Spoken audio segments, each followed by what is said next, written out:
Okay, welcome along to the Undercover TV. This is a podcast of SQL Undercover. We've got myself, Dave Fowler. We've got Adrian Buckman. How you doing, Aid? Hello. Yep, very good.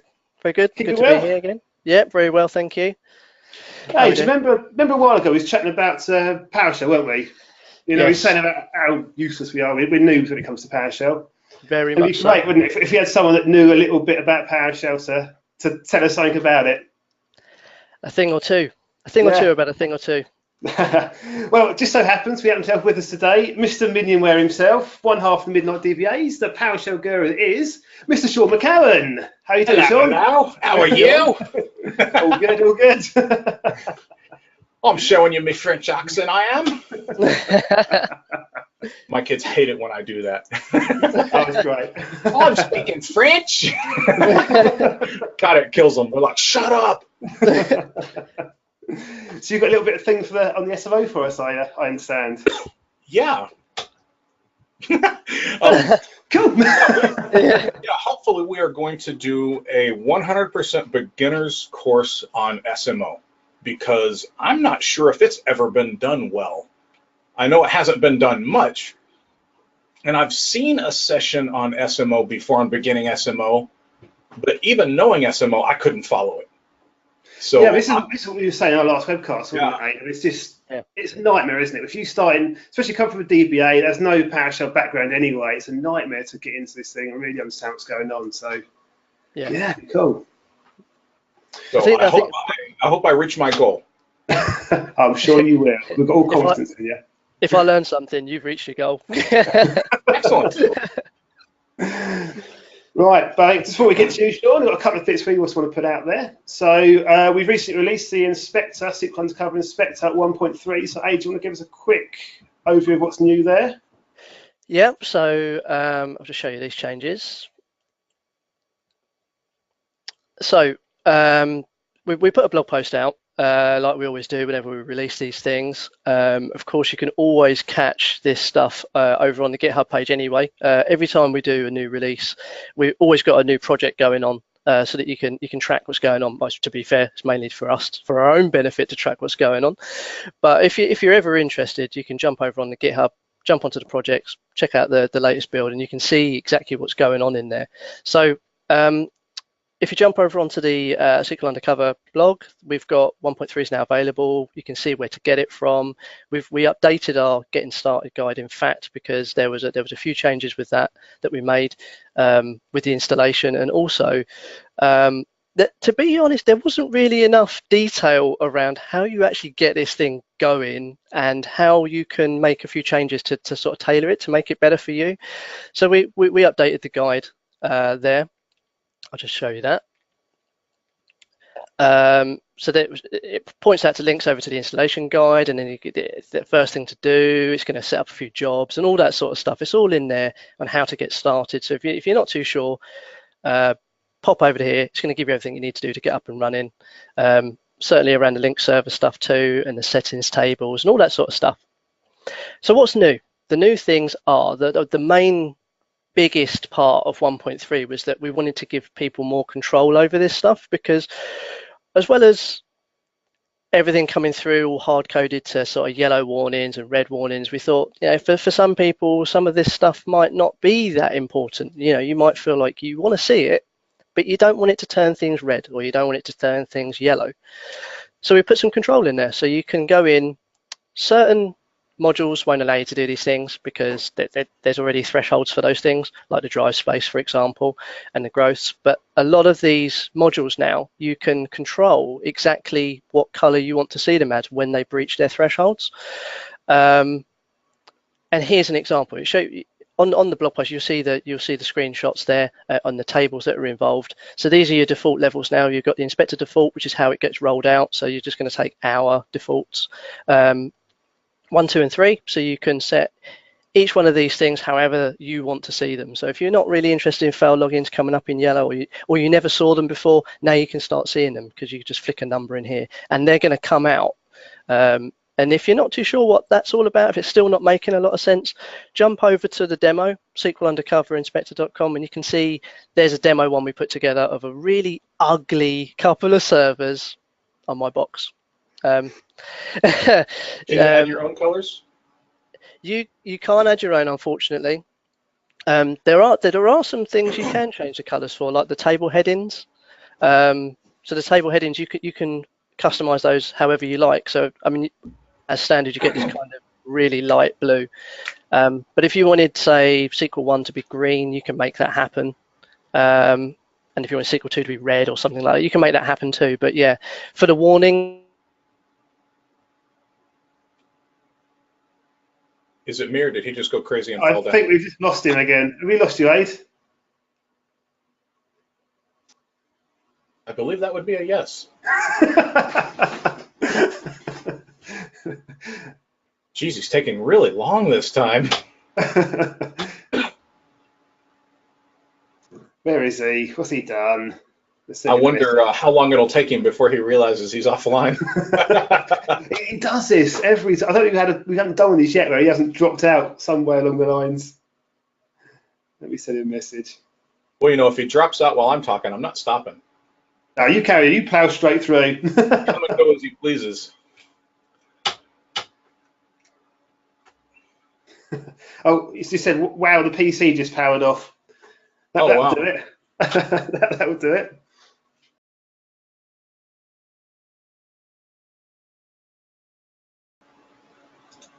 Yeah, I have no idea. It's a long song. Oh, no, we've already started on something else, man. Wow. It's completely gone off the rails now. I have no idea what happened there. The machine, the computer just turned itself off. How weird. But I'm back. Right then. Back. I'm good. All right. Off you go. Okay, so we were talking about you not being able to change the colors of the alerts.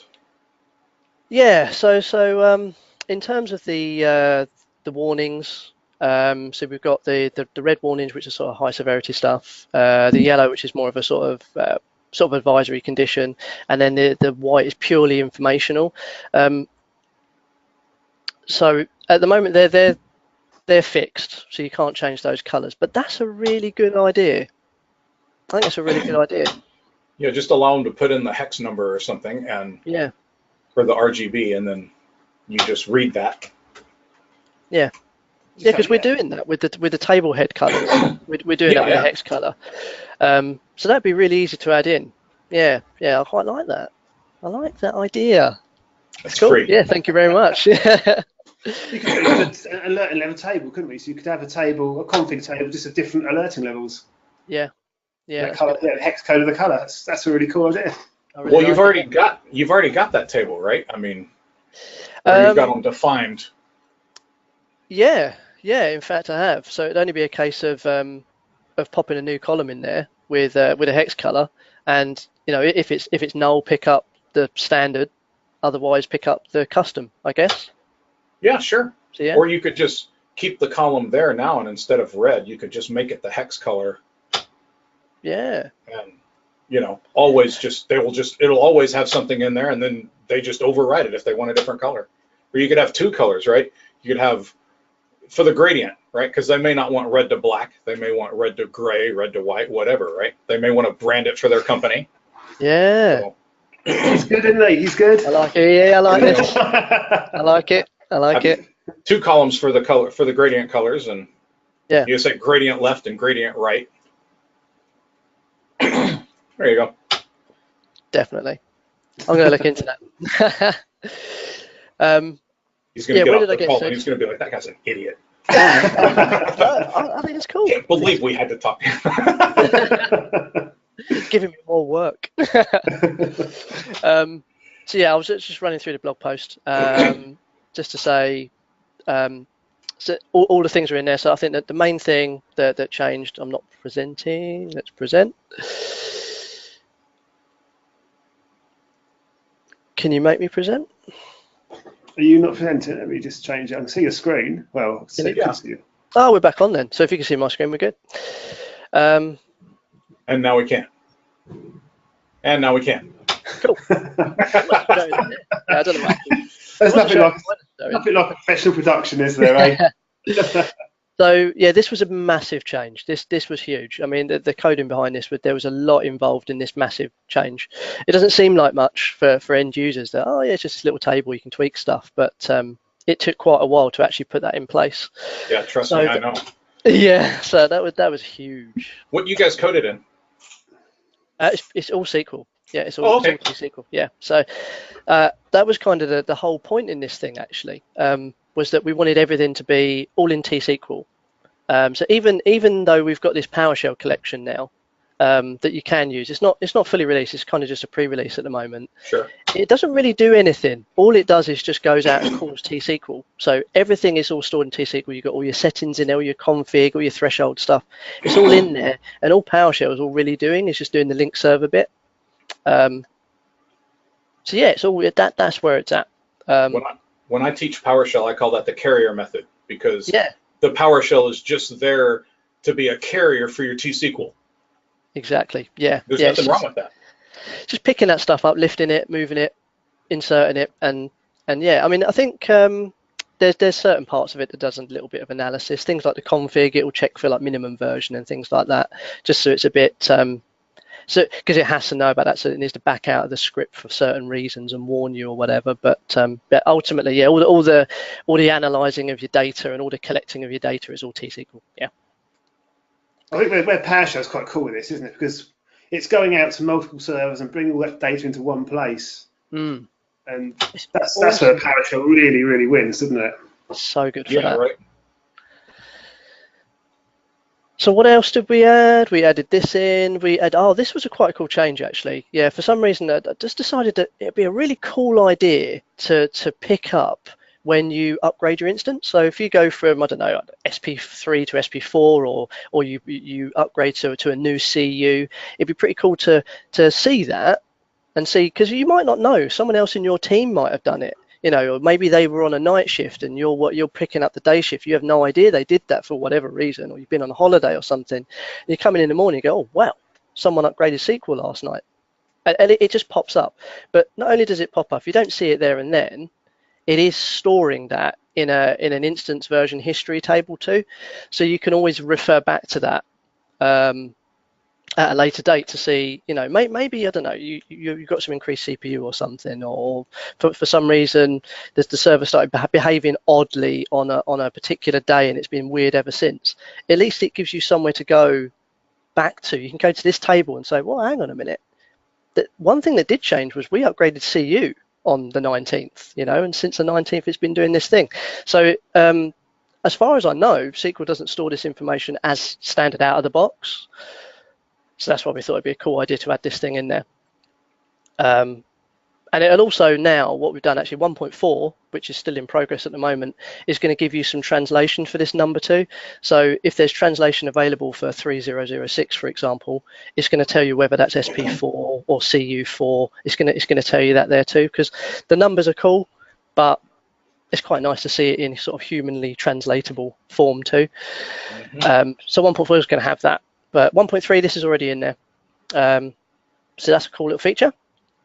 We changed the setup script just so that it wasn't doing silly stuff. When I started doing this thing, we were dropping tables, recreating them, and I thought that's just a really messy way to work. So we just decided, let's do this a better way, and actually just create stuff where it doesn't exist, add columns where they don't exist, and just do things better. So we're not lifting data and moving it around and stuff. The last one was just a little token one, really.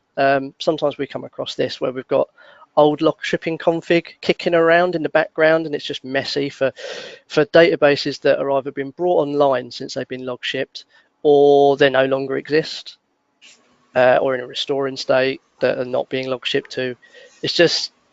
It's something that's quite handy to just housekeep and just like get rid of if you want to. You don't have to. You can switch the module off, just like everything in the inspector. You can switch it off if you don't want to see it. Switch it off. That's the cool thing about it. And I've seen several times where you restore a log ship database to another server and you can't take log backups on it because it still thinks it's the log shipping partner. So I was about to say exactly that, because that's one thing because with Minion, doesn't it? Minion excludes any database that thinks it's log shipped. we've had that, haven't we, where a database just haven't been taking logs. And what's going on here? What's going on? Yeah. Oh, we've got old log shipping config. Yeah. And that's kind of what triggered this, actually, was we had our own issues with this stuff. But in finding that stuff that was actually causing a problem where it wasn't taking log backups, we found some old stuff there too from old databases that no longer exist anymore that there was config there for. So we got to clean that up too. So yeah, it was quite good. Nice. Can be a pain. And that's about it really for 1.3. Keep your eyes open for 1.4. Yeah, there's a few things in there. 1.4's got some cool stuff too, so be sure to check out the GitHub page. In fact, I'll chuck you over there now. Have a quick little browse there, see what we've got. Projects page, 1.4. We're working on a few things at the moment in here. When it loads. Wow, that's taken a long time. Probably because I'm in IE, actually. I'm in IE, yeah. That'll be why. Are you in IE or Edge?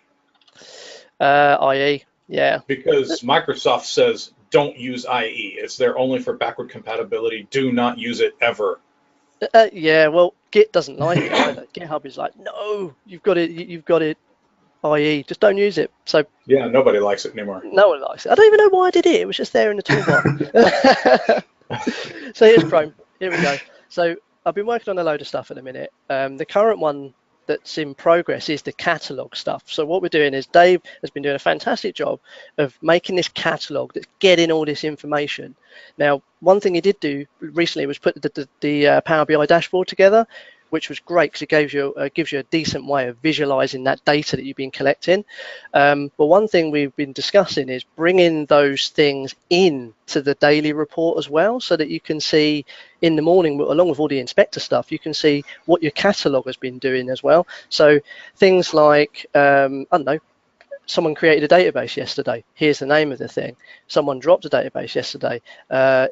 Someone created some logins yesterday in an AG arrangement, and they only added it to the primary node and they didn't add it to the secondary. So here you go. Here's the script to create that login. Or guess what? They created it on the primary. They also created it on the secondaries. But guess what? They didn't match the SIDs. So when you fail over, you're going to suffer. So we wanted to roll that stuff in to the inspector. So it's going to tell you about that stuff in the morning as well. So when your catalog's collecting that data, we're going to analyze it and we're going to show you that too. That's a big part of 1.4. Amongst 1.4, we've got some other cool stuff in there too, but I'm not going to go through all of these now. But you know, if you're interested in it, go check out the projects page. It's all in there, and the chances are we'll probably add a few more in there too along the way as we think about them. I'm hoping to get this out next month, by the end of next month. So in 2 or 3 months then. Yeah. I tell all my customers, oh yeah, I'm going to release this in about a month, and 2 months later, I'm still just plugging away because I keep thinking, oh, one more thing. That's exactly how it goes. One more thing. I could add this too. So how much of this stuff was inspired by Minion? Some of it was. Some of it definitely was, wasn't it? Like the log shipping stuff, definitely. What else? I think a lot of the sort of configuration, but the sort of configuration tables, the way you guys have done that, we've borrowed a few ideas there, haven't we? Yeah, definitely the table, definitely the config table thing, without a doubt. That definitely was like, well, I like that idea. That's really cool. That whole switching on and switching off thing, love it. It's infinitely useful, man. So useful.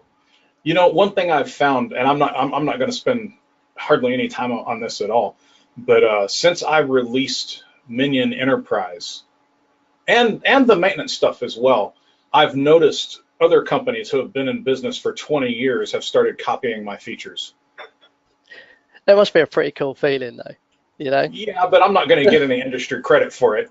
No. Everybody's going to be like, oh, no, we came up with this on our own. Uh-huh. We've been doing this for 20 years, and yeah, the second you start doing it, we magically came up with it on our own.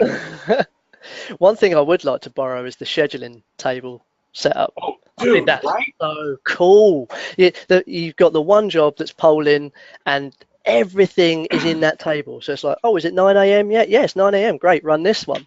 I love that. I'd love to take that functionality and put that in the inspector. So I haven't got to have separate agent jobs for each thing. It Right. might have to be a feature, possibly.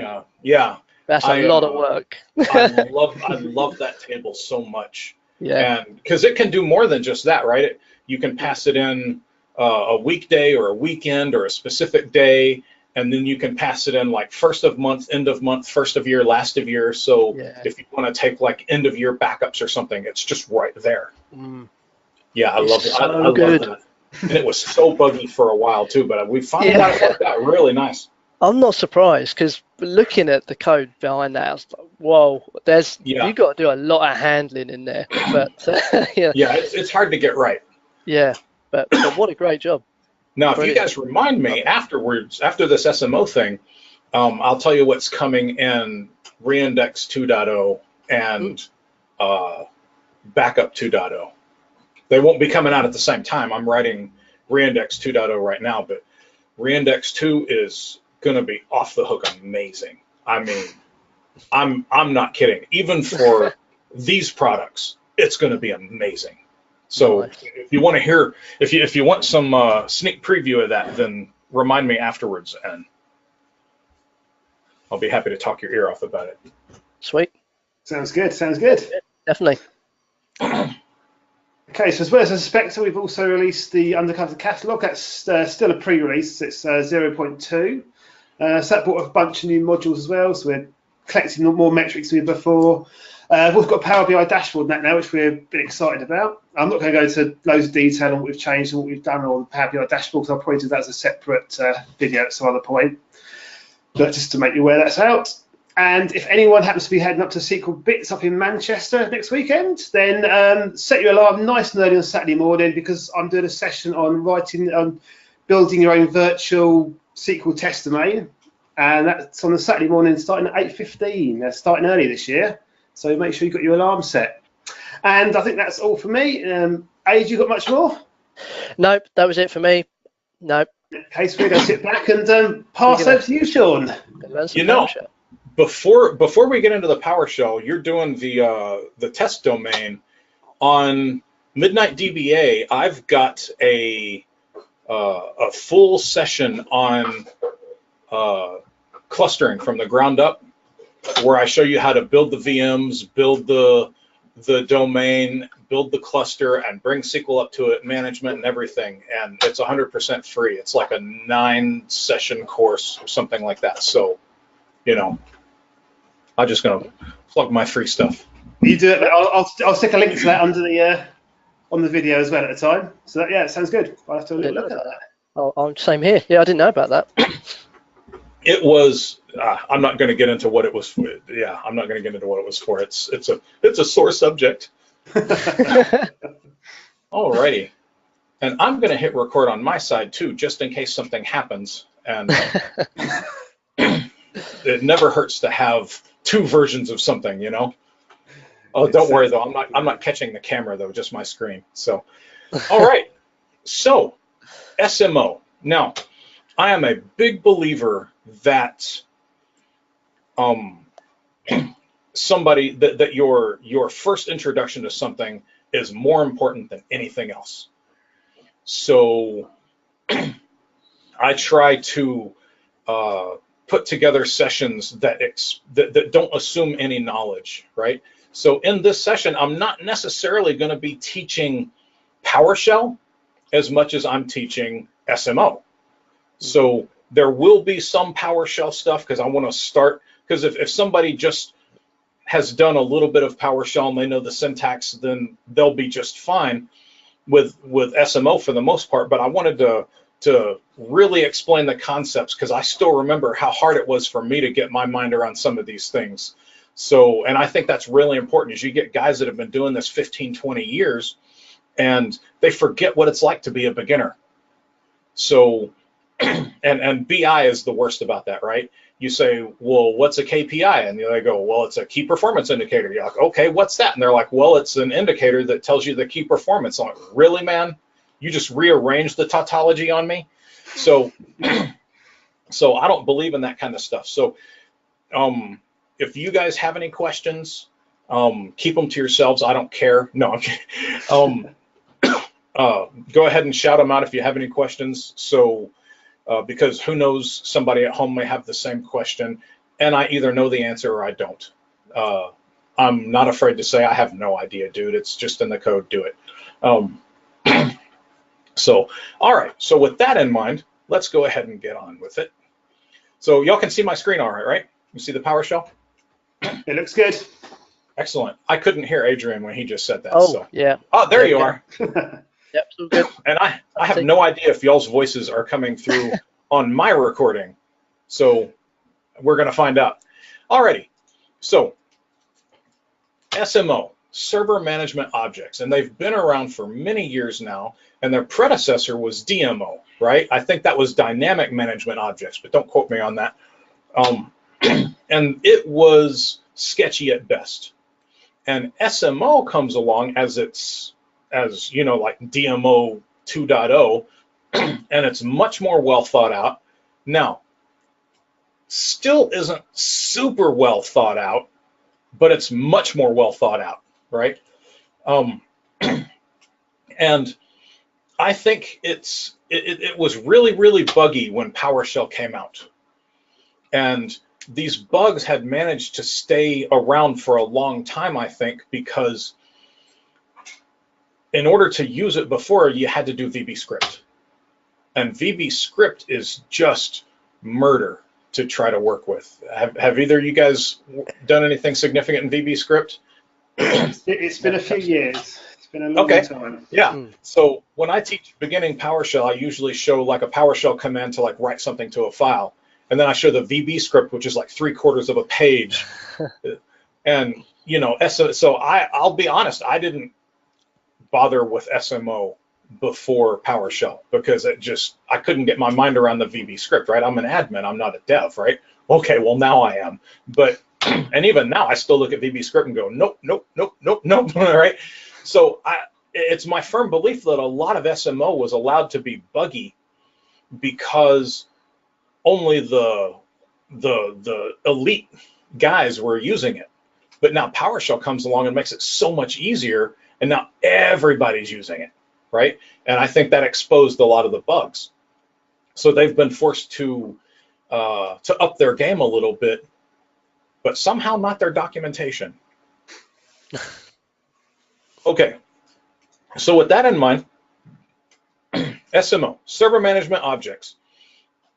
What it's for is it is for managing and auditing your SQL boxes in code, flat out.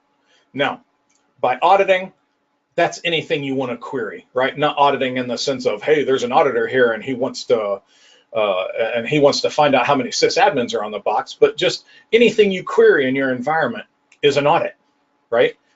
So that type of auditing, everything from everything you talked about earlier, Adrian, with the new features, right? Yeah. To tons of stuff, and also being able to actually do stuff. So what I'm going to do today is take you from the very beginning in SMO all the way to being able to get different types of information and being able to actually change some things. I think we're changing things. Yes, we're changing things. So the first thing you got to do is you've got to load the assembly. Now, an assembly is just a fancy .NET way of saying a DLL, right? I've got to load the DLL into this session. And that's an important distinction. You're loading it into this PowerShell session. You are not loading it into memory for everything to use, right? So if I have a PowerShell session and I load in this assembly, if I open up a different PowerShell session, that will not be available to it until I load the assembly. Now, I'm going to load with partial name.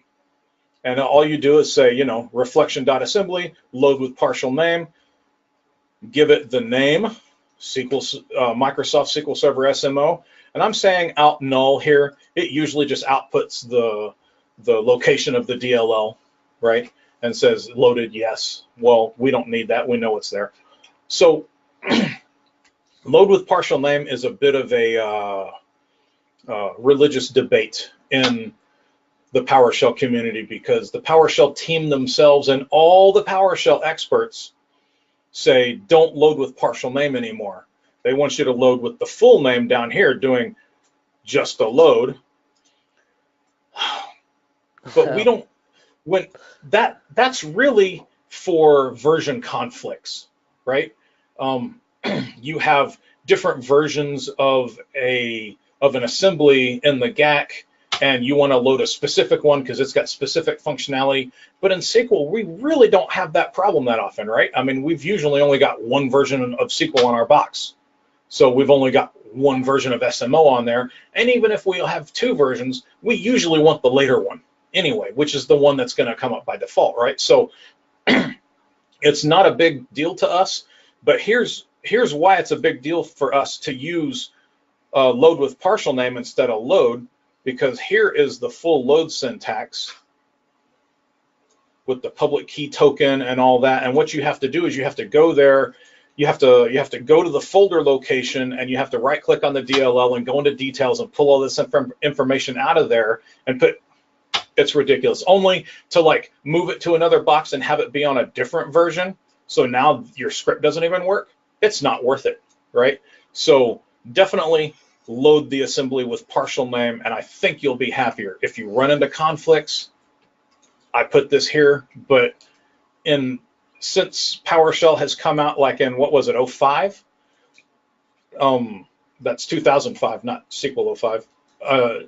But maybe it was close to, anyway, since PowerShell came out, I've never run into a conflict, ever. So I don't think it's going to happen often at all. Now, something else I should tell you about this session here is not only am I going to try to explain things as basically as I can, but I'm also going to really, really pound a few things into your head. So I'm going to repeat myself many times on certain topics, because sometimes you need to get things pounded into your head. And if you're getting tired of hearing it, that means it's working and you won't forget it. So let's move on to the next script, and let's start getting into some actual SMO. I need to be on number 2. There we go. So we're going to start with basic connecting. Now, what do I start with every single time? I load the assembly. Every single time.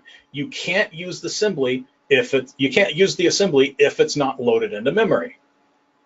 Easy enough. Now, you also create a variable as an SMO server object. So I'm creating a variable here, and I'm not going to teach you this because I'm not going to teach PowerShell basics, but I'm going to create it as a new object, and it's going to be Microsoft SQL Management SMO Server. Okay. It took me quite a while to understand that, and I've loaded all of these scripts with lots of comments so that we can upload it, and you'll more or less know what's going on. But every variable in PowerShell is an object, right? They're all a specific data type, and they have an object, or they are an object. So let's take a look at this so you'll really understand that we're not doing anything different here when we create this as this type of object, right? So let's go to, actually, we can probably do that here. Yeah, so I'm using Sapiens PowerShell Studio, and I've loved this tool for a long time. It's a great editor. It's not free, but it's a great editor, and I highly recommend it. There are a couple free ones out there, including ISE. I've never been a fan of ISE, but whatever. If you don't have the money for this, maybe you should go with that, right? So we're just going to run this script, and for here, I'm going to right-click and say, I don't want to right-click. I want to do that and say Run in Console. When I switch over to the console, now this automatically did a dot sourcing for me. So now if I want to get the value of that A variable, it's 5. But if I want to pipe that to a GM and get member on that thing, you see that it is a type int32 because it's clearly a number, right? And look, these guys have methods. There are no properties for an integer. right? It's the number it is, it's the value it is, but you can do things to it. So you can convert it to double or to int16 and so on and so on. So you can do things to it, but you notice how there's no substring or end string or replace or anything like that, because it's a number, right? So let's look at B. B is hello, and if I do a GM on B, you'll see that it's coming through as a string, because it is a string. And so it's got a load of methods, and here's remove and pad left and index of and all of that. And then it's got one property, which is length, which I think is so named, right? Now, should I talk about the difference between a method and a property? Sure, why not? So a property is basically an adjective, right? It describes this object. And this is a very important concept in object-oriented programming, which is more or less what PowerShell is, but these objects definitely are, is with everything being an object, it's just like, you know, I think everybody's favorite example is a car, right? A car is definitely an object. And objects have properties. So the car has a size, it has a width, it has a height, it has weight, it has a color, it has horsepower, it has mileage, it has MPG, it has all of these different properties, just thousands and thousands of properties. These are things, these are questions you can ask about the car, right? Does the car this, does the car that, does the car that, has it that, has it that, it's got a certain type of braking system, and so on and so on and so on, right? But there are also things you can do with the car or do to the car, right? You can drive it forward, you can drive it back, you can put it in park, you can put it in neutral and coast and push it, you could stand on top of it and take a sledgehammer to it. So you can do things to it and you can do things with it, right? So those are verbs. So your methods are your verbs. These are things that you can do to the object, and the properties are the things that you can find out about the object. So the only thing you can find out about a string is how long it is. Fine. Because if you think about it, what other would there be, right? Would you say count the capital letters in there for me? But what if it's a string of numbers, right? So it doesn't really make sense. But you can do all kinds of things to it, right? You can remove things, you can replace things, you can split it on a certain character, and so on and so on. So this object that is a string has different properties than this object that is a number. What was the last one? Oh yeah, the last one was, let's do this. Let's say $C $GM. Now this was, oh, not $C, $C. $C. Come on, man. $C GM. Now this one is a list of files. Supposed to be. Oh, I'm in the wrong folder. Sorry about that. So this is interesting. You're going to like this. Yeah, so I should have this in the, sorry, one sec. What? Okay, there's nothing here. So I'm going to do this. I'm going to put this over here. I'm going to show you guys something really cool. I didn't mean to do that. Not very many people know this kind of thing exists. So I'm in the folder right now for my beginning SMO class, and I want to open up a PowerShell window to there. So I come in here and just say PowerShell.exe. My network is starting to lag a little bit, and it automatically opens up a PowerShell window to that. And you can do the same thing with command. So I can come here and just say command. Yeah, for some reason my network is being really laggy right now. And there you go. So you can open up a command window there too. So not very many people know about that cute little shortcut. So yeah, I didn't know about that. That's cool. When I'm here, I'll say .whack O2 tab, and I need to dot source that, don't I? There we go. Okay. C, GM. There we go. So now I've got a list of files in here, and of course it is system.io file info. And imagine that this object doesn't have the same properties and methods that the other two do, right? Imagine that this one has things like extension and full name and is read only and last access time and name and base name and so on and so on and so on, right? So and what kinds of things can you do? You can copy it somewhere, you can decrypt it, I suppose, you can delete it, and so on, right? So the point of all this is that every variable in PowerShell is a specific type of object, and that specific type of object has different parameters.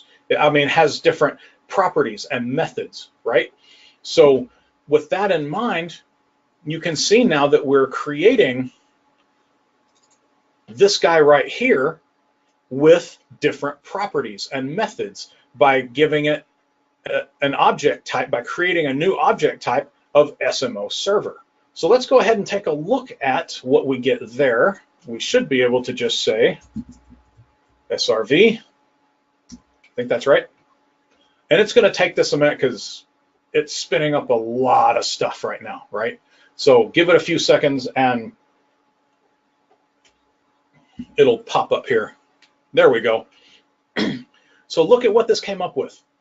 This came up with all of these things right here. We've got audit level and backup directory and browser service account, cluster name, comparison style, whatever that is, right? Default log location, and all of this information that we automatically get because when I created this new object right here and assigned it to the variable, it automatically connected to the local instance and pulled the info. You don't have to pass it in a box. Most of the time you're going to, right? Because you're not going to go on that box and use SMO. You're going to stay where you are and you're going to use SMO, right? Or you're going to go to one box and SMO to a bunch of other boxes in PowerShell, right? But if you don't pass it anything, it will automatically connect to the local instance and assign that and all of its values to a variable. So here again, we've got login mode is mixed, and this is all just information about the instance, right? Databases right here, you can see I've got a list of databases here. So this is just a list of databases. I've got a list of endpoints. And where are we here? And something that we're going to be very interested here in just a second is the connection context. And you can see here that it connected to my laptop BindyCon using integrated security and all of the other things with the application name of SQL Management. Really? SQL Management? Sure, why not? So by default, these are all the settings. And I think that's all for that one. Yeah, so I can get the exact same thing here. And that's probably why that's taken so long, because I'm doing it twice. Let me copy that. Let me put that out. There we go. So you can do the same thing with remote or local servers. And here's how you pass in a server name. I can do the same thing with a named instance. And what you're going to want to be interested in the most is this is the preferred method, is assigning that to a variable and then putting the variable there. So that means that now you've got a list of servers, right? And inside a cursor, you connect to one server, you assign the variable to it, to the name, and then you connect to that instance and you do your stuff. Then you move on to the next one, blah, blah, blah, blah, blah, blah, blah, blah, blah, blah, blah, blah, blah, right?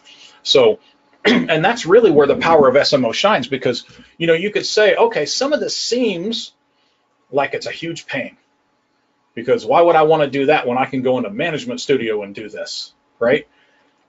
I think the same thing every time I start a new SMO script, because I'm like, God, this is such a pain. Sometimes it is, sometimes it's not. And it is a pain when you're first starting and you're learning the idiosyncrasies of it, and it really is quite idiosyncratic.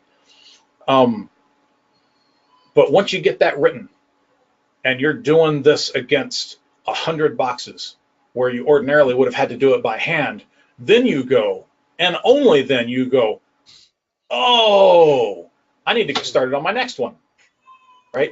So yes, SMO is a learning curve, but it's more than worth it once you start getting some of these things done, right? And I'm going to show you some things today that are actually going to make it really worth it, even if you're doing it on a single box, because it's not just multiple boxes, right? When I teach a session on being an enterprise DBA, and one of the big things that I teach, and it's a pre-con, so it's a full day session, and I still run out of time, right? I can't teach you to be an enterprise DBA in a day, but one of the things that I teach you is to change your thinking about your enterprise.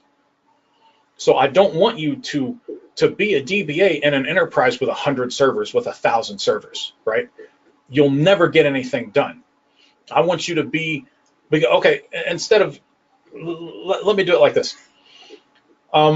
What's the most amount of servers that either one of you, the most amount of databases that either one of you guys have ever had on a server? 300-400, maybe. 300-400, okay. There or thereabouts, isn't it? Yeah. Okay, that's good. And that's a lot, right? Mm. So if you have to do anything with those, you have to connect to the first one, do it, connect to the second one, do it, connect to the third one, do it, so on and on, right? So cursors become your friend, right? People always say, oh, cursors, no, cursors. But cursors are there for a reason. Cursors are extremely useful. As a DBA, I love cursors because they're very useful, mostly in admin stuff, right? It's funny. Now, I'm digressing this conversation, Aid. We say that all the time. Many times. People are bashing cursors. Don't use cursors. Don't use cursors. And you think, well, they can Actually, be great. Yeah. You know, Execute something. Don't use them. Each thing. Yeah. Don't use them where they shouldn't be used, right? Don't use them inappropriately, and that's where people lose sight of the fact, right? So when you're doing admin work like that, you put that in a cursor, and then you have that cursor go through all of the databases and do your stuff for you, period, right? But that'll only take you so far. Like I show in that session, let's say that you want to add a user account to every single database. Hell, that's easy, right? It's the same code, right? But what if you want to like alter an SP that's in every single one of the databases, and that SP is like 2 pages long, and it's got dynamic SQL in there and all that? Well, you would have to put that in a string object, right? And you'd have to double quote all of the quotes and so on and so on, and inside of there you may have to double some of them, because it gets untenable really fast, right? So that cursor method, that T-SQL cursor method, is only going to take you so far before you have to break out into something else, right? So enter, of course, PowerShell, right? You could put that alter SP command in a file. You can connect to the box, go to the databases, cycle through each one of them, and call that one for each one of them, blah, blah, blah, blah, blah. And it's easy as hell. It takes you, what, 2 minutes, right, to write that from scratch? It's absolutely nothing. And next time it'll take you 10 seconds, because all you got to do is change the path, right? So when you're doing stuff like that, PowerShell becomes really powerful, and SMO can take you a long way to that. So let me ask you something. If you've got a cursor that cursors through all the databases on a single server, how hard is that for you to do if you're doing it in PowerShell? Like that, right? Easy as hell, right? But that's only a single box. So how many servers do you have if you've only got one box with, say, 17,000 databases on it, which is the most databases I've ever had on a server? You got one server, right? And actually, they were identical databases. So everything I did on that server, I had to do 17,000 times. That's when I started to learn how to code. So what if you've got 17,000 databases, each with one database on it? If you're doing it in PowerShell, what's the difference? It's an extra level of a cursor, right? It's an extra loop. You got a for each for servers and a for each for databases, right?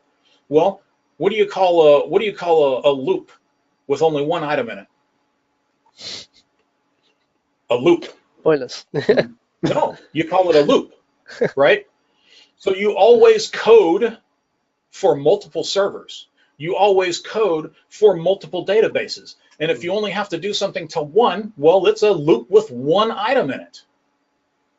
Right? That's good. I like that. That's a good idea. It's really good thinking, isn't it? So if I can do something, so if now I've got this script that I've written in PowerShell, and it goes through all of the databases on a single server, and say puts an SP out there, right? Or adds a new login to all of them. But I wrote it so that it'll go against multiple servers. So let's say now I have to do the same thing to every server. I need to give every I need to put a new user on every single server in my shop, and I got, say, 500 servers, right? And every one of them has between 4 and 17,000 databases on it. So all I got to do is put that server. All I got to do is pull that list of servers from somewhere into my cursor, right? And the PowerShell runs through it, right? But it's the exact same amount of work for me, isn't it? So since all I had to do was call the script, is there a difference between me running this on one server and me running this against 500 servers? Not really, no. So my time, because it's not my time, right? Even if it takes that thing 4.5 hours to finish, it's not 4.5 hours of my time, right? I set it to run and I go do something else, right? So with that in mind, is there a difference between managing an environment with one server with 17,000 databases on it and an enterprise with 17,000 servers with one database on it? Not really, right? So you really only have in your head one server in your environment because you're managing everything with scripts and everything else you just don't care about, right? So if you stop thinking of your environment as this disjointed everything as separate thing and start looking at it as, and instead of these disparate objects, start looking at it as an umbrella type of thing, right? This is my environment, and the more things change, the more they stay the same. Now you're going to start getting this this enterprise mentality that you stop treating everything separately and you start making things simpler, right? By coding everything to multiple servers and multiple databases, and then you're just changing the names of things and running the exact same script you ran before, right? And it's going to be very easy. I managed 1,000 servers by myself like that for a year. I mean, think about that. A single DBA, 1,000 servers. That's not bad. And I always went to lunch on time. And I always went home on time and everything. So yes, that is why you're going to go through the trouble to learn SMO. And that's why it's a big deal. Because it allows you to do things on scale that you just simply can't do easily any other way. I've seen guys, one last story, and then I swear to God I'll get back to SMO. But I wanted you to understand the mentality behind why SMO is worth it, right? So I taught this in a session once in a pre-con of about 4 or 5 years ago. And this guy comes up to me the next year when I went to that SQL set, and he says, Sean, I want you to know that I took what you said and I did it, man. I made my entire environment one shop, and it is gorgeous. I can't wait to show you what I'm doing. And I was like excited for him. I'm like, yeah, man, yes, show me. And so he pulls up his box and he opens up Management Studio and he goes, look, and he's got like 400 linked servers on his laptop. And all of these SPs that he's written to go to call that go out there and dynamic SQL and pull all this information in and put it into tables, and I just went, well, good luck. You got the concept, but the execute, but you didn't really listen to everything I said, right? So okay, let's get back to SMO. I had somewhere else to go with that, and I lost my train of thought. So maybe it'll come back to me. But if you've ever seen one of my sessions before, you know I digress a lot, right? But I like to think that it's on topic most of the time. Okay, so we were talking about why this is going to be why putting this in a parameter is going to be useful, right? Because you're always going to be cycling through boxes. All right, let me. No, I'm not going to save that one. I'm going to go to O3 now. Now, it's not always going to be the case that you can connect with Windows authentication. So we're going to connect with SQL Auth now. Now, what do we start with here? We start with loading the assembly, because you can't use it unless it's loaded into the session. It's loaded into the session, right? Not general computer memory for everybody's use. It's only loaded into this session. Now, regardless of what I do here, don't ever keep passwords in plain text and scripts. It is a bad idea. And keep it encrypted in a database, decrypt it when it's back in the script, and this way, this just becomes a call to get the script, to get the password, right? And then you can put it in clear text there. But if somebody were to grab this, now they've got the SA password, right? And yeah, you guys can go ahead and have the password to my laptop. I don't care. Yeah, I'm sure we've never seen a SA password in plain text before, have we? Yeah, right? Yeah. Okay, so we start with loading the assembly. Oh, it's not going anywhere. Okay, so then we create our variable as an SMO server type. Now we're going to set the connection context, and I believe I may have mucked something up a little bit. Nope, not there. Let me go back to number 2 and see if I forgot to do something. New object, there. No, I guess not. Okay. I guess that's coming then, because I know there's something coming, and I thought it would have been before now. All right. Go back to here. There we go. Okay, so now you just set the connection context, because when I have, let me look at 4, because I'm either going to get into this now or in a minute. Okay, good. So we're exploring. Okay, good. So we'll explore that in a minute when we get to 4. So you set login secure, which means SSPI, right? Windows authentication. You set that to false.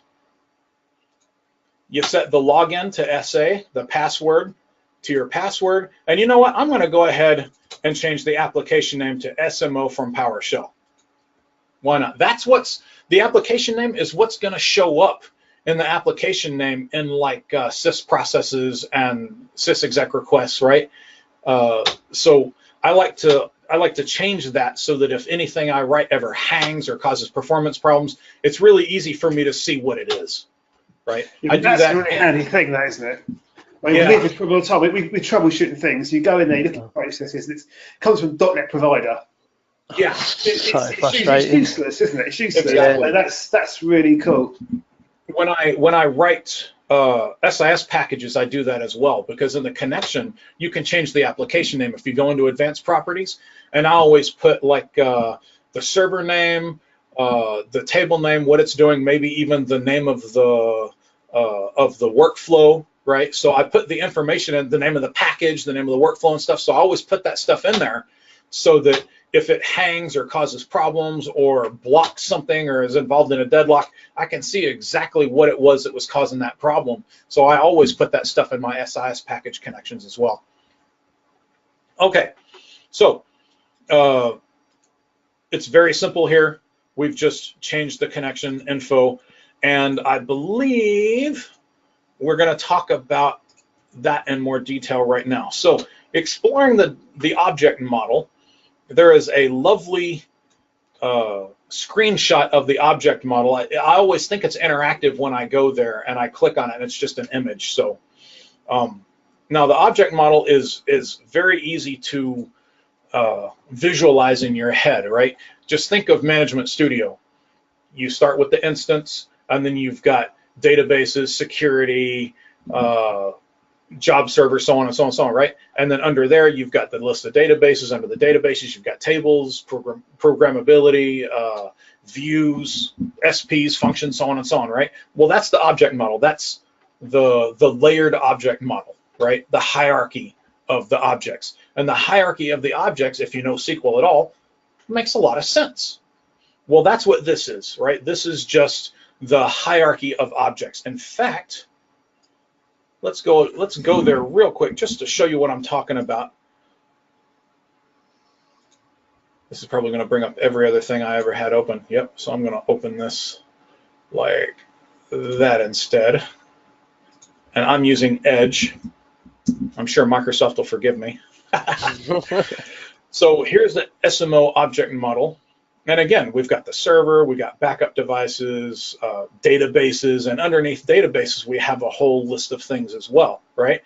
Log files, partitions, we've got rules, and so on, right? So stored procedures, and on and on. So that's the object model, and it can be really useful if you can't find something, right? If you don't know where something is in SMO, it can be really useful to help you find something. Now, let me come back here. So we've got our assembly loaded, we've got our new object created, and now let's just do a get member on that and see the types of things that we have available to us. Let's run that guy in the console. Go to the console, and here we are. So just like we did a GM on those other object types at the beginning of this session, we can do a GM here and see all of the different properties and methods that we have available to us in SMO or in our SMO server object, right? So here's a script method. Here is that connection context right here that we called right there. And underneath there, and you'll see, where are you? There we are. And you'll see that that too is a collection, right? So the connection, you can get the connection context. And there's a whole bunch of other stuff in here. Here's logins, here's login mode, here's mail, and so on and so on, right? Databases is probably in here somewhere. There we go. There's databases, which is a database collection. So let's go ahead and look at connection context, I believe. Oh, we're going to look at databases first. You know what?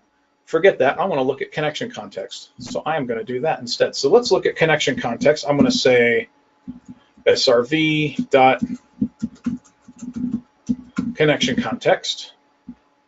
I'm going to save that. Come back to console, do an up arrow, run that again. And so here's my connection context.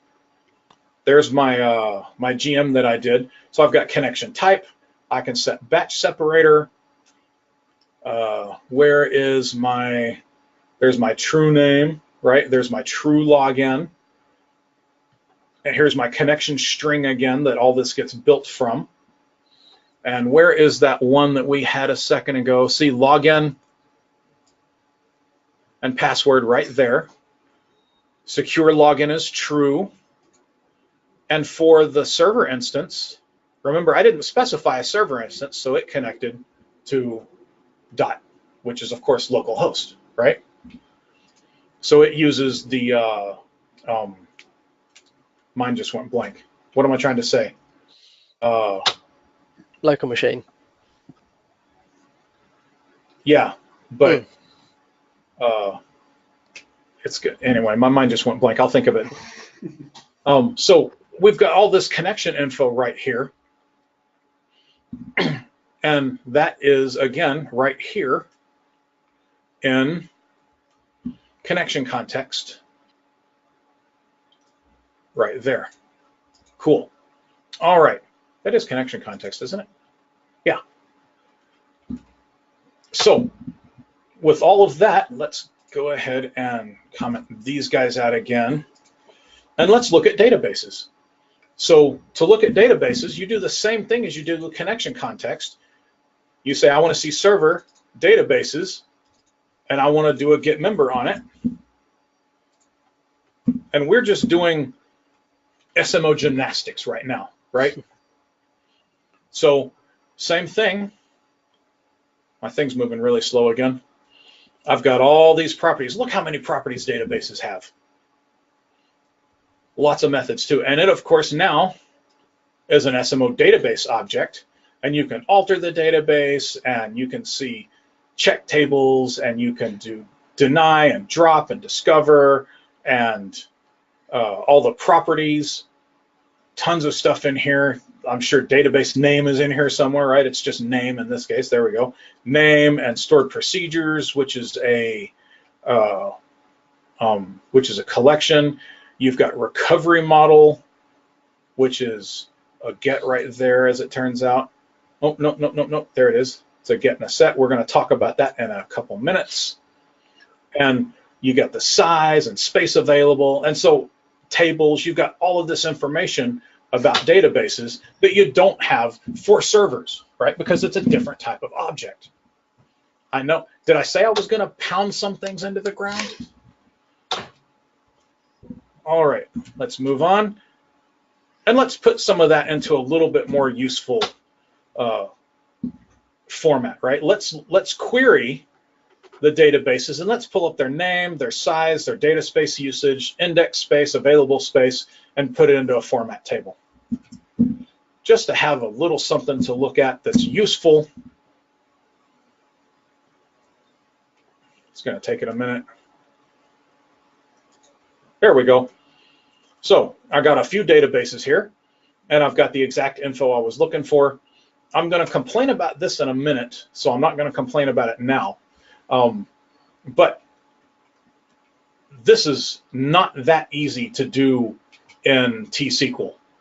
To get all of this info into a single result set is not as easy, and it certainly isn't as short, right? Now, you would say, you know, a good question is, how come I would use the SMO instead of using, say, the PowerShell provider, the SQL Server? I can't word today. Instead of using the SQL Server module, right, that comes when you install SQL, right?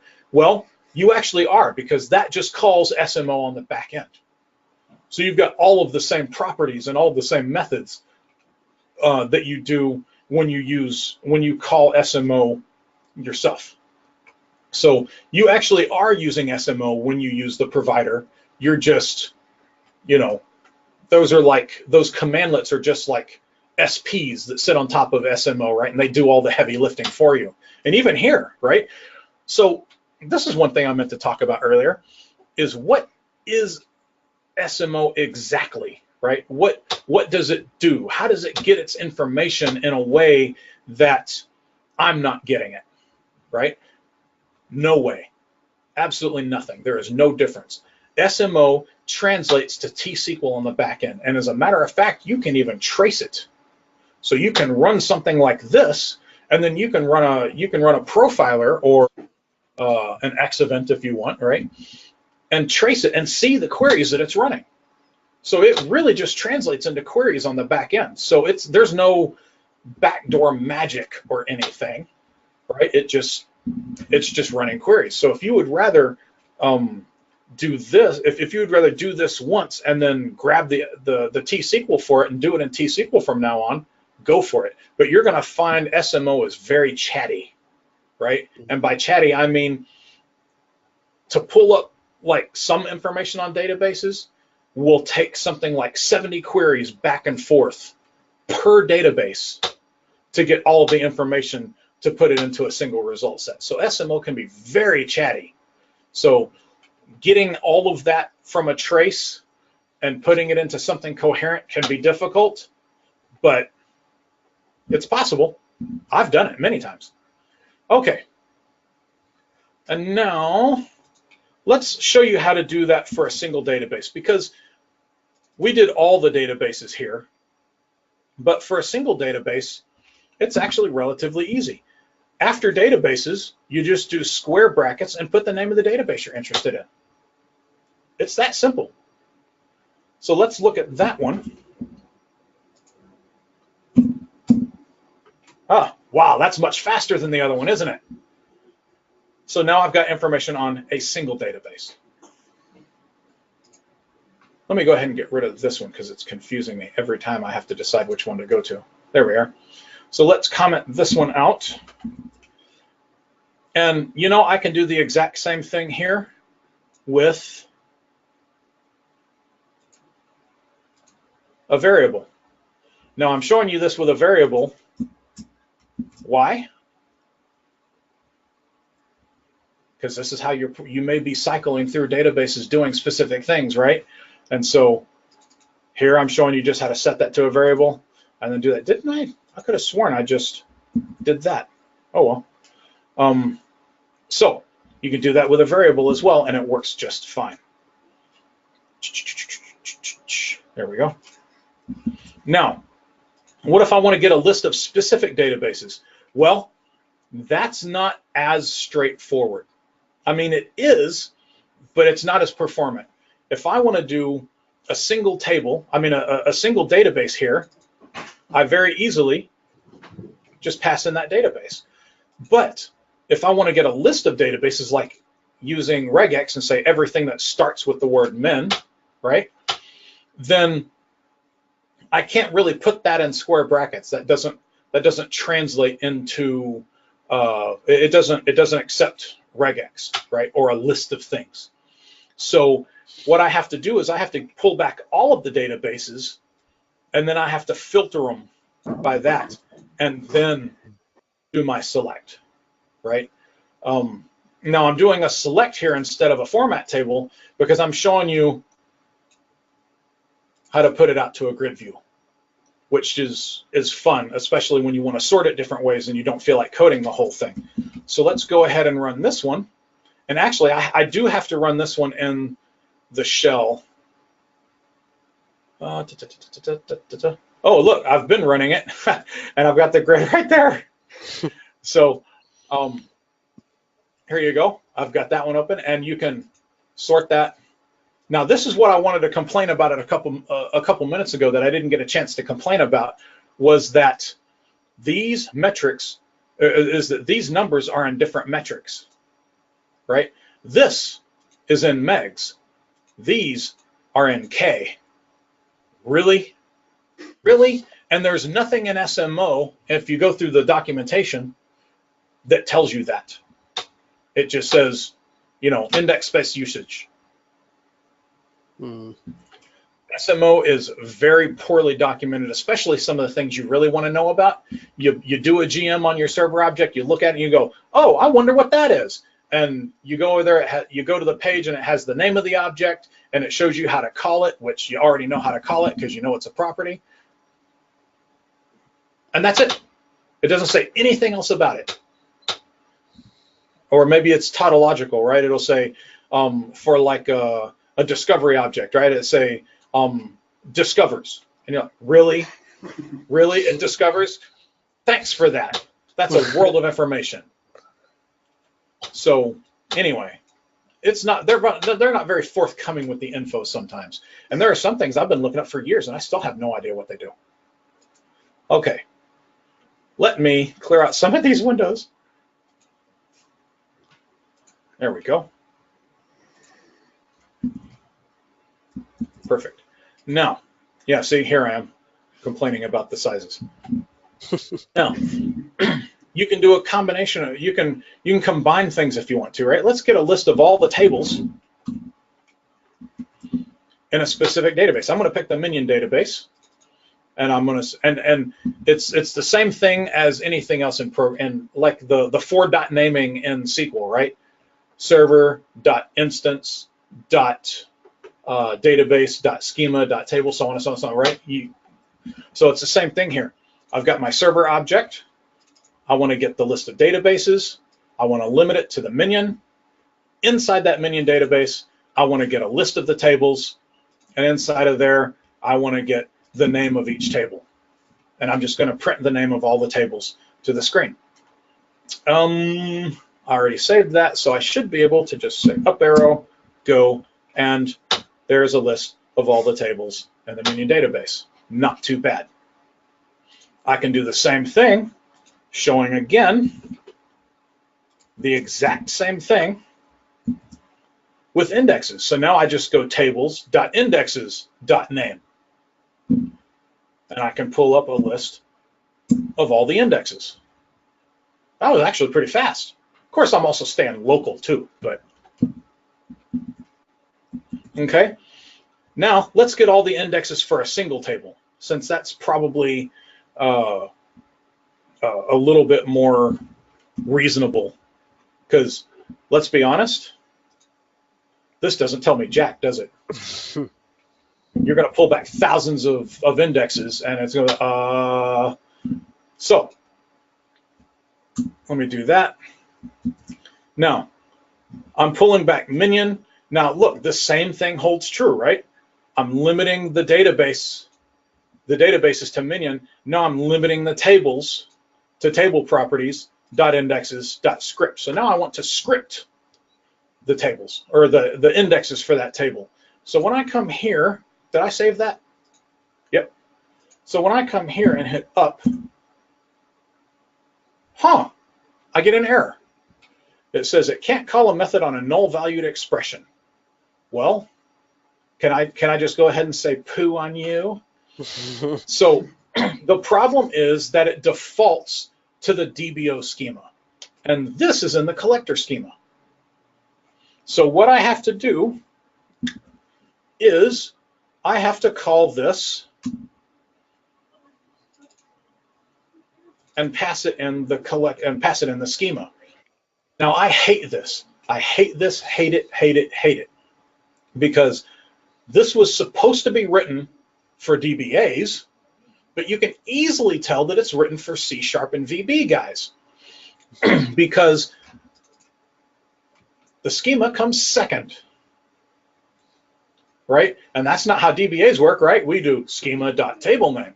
Now, if you go into Visual Studio and you create a new connection to it, and you pull up a list of tables that you want to create a connection for, right? They do the same thing. They've got the table name, and then after the table name, they've got the schema in parentheses, right? That's how I know this was written for programmers, right? Now, how do you know? And this is one of those things that you may or may not know based off of your experience with PowerShell. So we're going to look at something again, but let's pull this up first.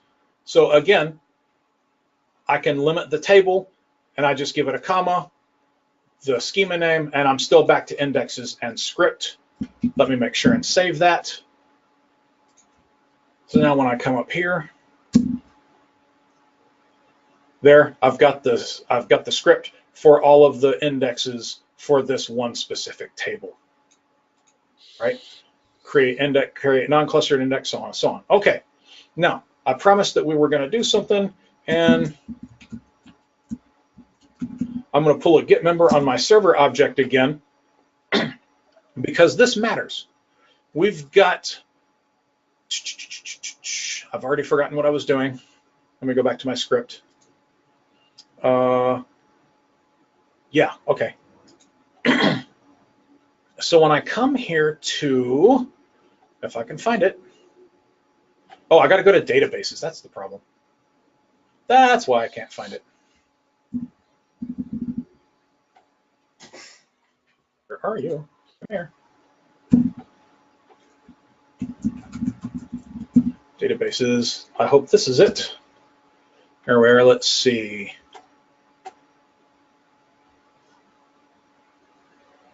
Table collections, get. Maybe it's a table collection instead I need to get. Let me see. Maybe it's a table collection. I thought I showed you this. Anyway, I can show you on something else. So you'll notice that for all of these properties, that they have either a get and a set or just a get. And sometimes they have more than one thing listed over here. I'm looking for one that has more than one thing. Let me go up a level because I know logins does. Yeah, I'll get my act together here in a second. I think. Okay, so logins right here. Right there. So if I do logins here, I've got a login collection, and if I say down to the bottom, there we go. Dot logins GM. There we go. So for the create method, there we go. So we got the create method here, and you notice how it says void create with empty parens, and it says void create with a string of a password, and then it's got void create with secure string password, and then void create with string password comma SQL Server something, right? I can't tell what that is right now. So it's got all of these different ways that you can call it, right? That's called overload. That's called an overloaded method. And what that means is that method can be called with different sets of parameters. So the create can be called with no parameters. It can be called with just the password passed in as a string, with a password passed in as a secure string, and so on and so on and so on, right? There are several overloads for the create method for this guy, right? So it's the same thing. Anytime you see these different methods, or anytime you see different ways to call this thing, that means that it's overloaded, and that's an object-oriented term. And I'm going to say it again. All it really means is you can call it with a number of different parameters, right? Sometimes they only have one overload, right? Sometimes it's enable. You can only call that one way, passing it no parameters. It doesn't take any parameters ever. So does get hash code, right? Doesn't take any parameters.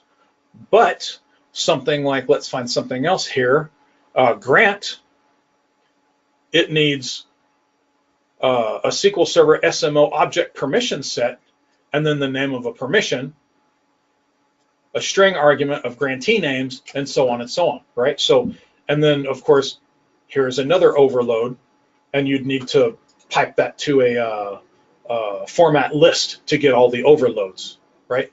So now the get and the set, anything that has a get and a set means that it can be changed. Anything that just has a get means that it can only be read. So that's clearly only going to be, that's only going to count for properties. So the asymmetric key, you can read the current key and you can set the current key, right? The create date, of course you can't set the date of when a database was created, right? Of course you can't. You do that. How do you set the database create date? Anybody know? You create the database. That's the only way to do it, right? The date last modified, sure, but the default database for a user, of course you can set it, right? So you can either get something, or you can set it, or you can do both. All right, so that's how you pass in this overload. This tables collection has two overloads. One where you pass in the table name, and the other one where you pass in the schema as an afterthought, evidently. Now, I think I can do the same thing. And you notice how this is just building, right? It's the exact same thing. We're just doing it again and again and again and again, right? So I start with my server object. I pull up the database collection. I limit it by the minion database, .tables. I've got my table here, my one table that I want to script. I want to script the indexes, but I only want to script that one index. So it's the exact same thing. And how do you pass in this? How do you pass in the schema of the index? That's a trick question because indexes don't have schemas, right? A trick question. Okay. So I'm going to do this, and I should get a single index scripted. Well, I did. I'm in 4. Oh, you know why? Because that's not the script.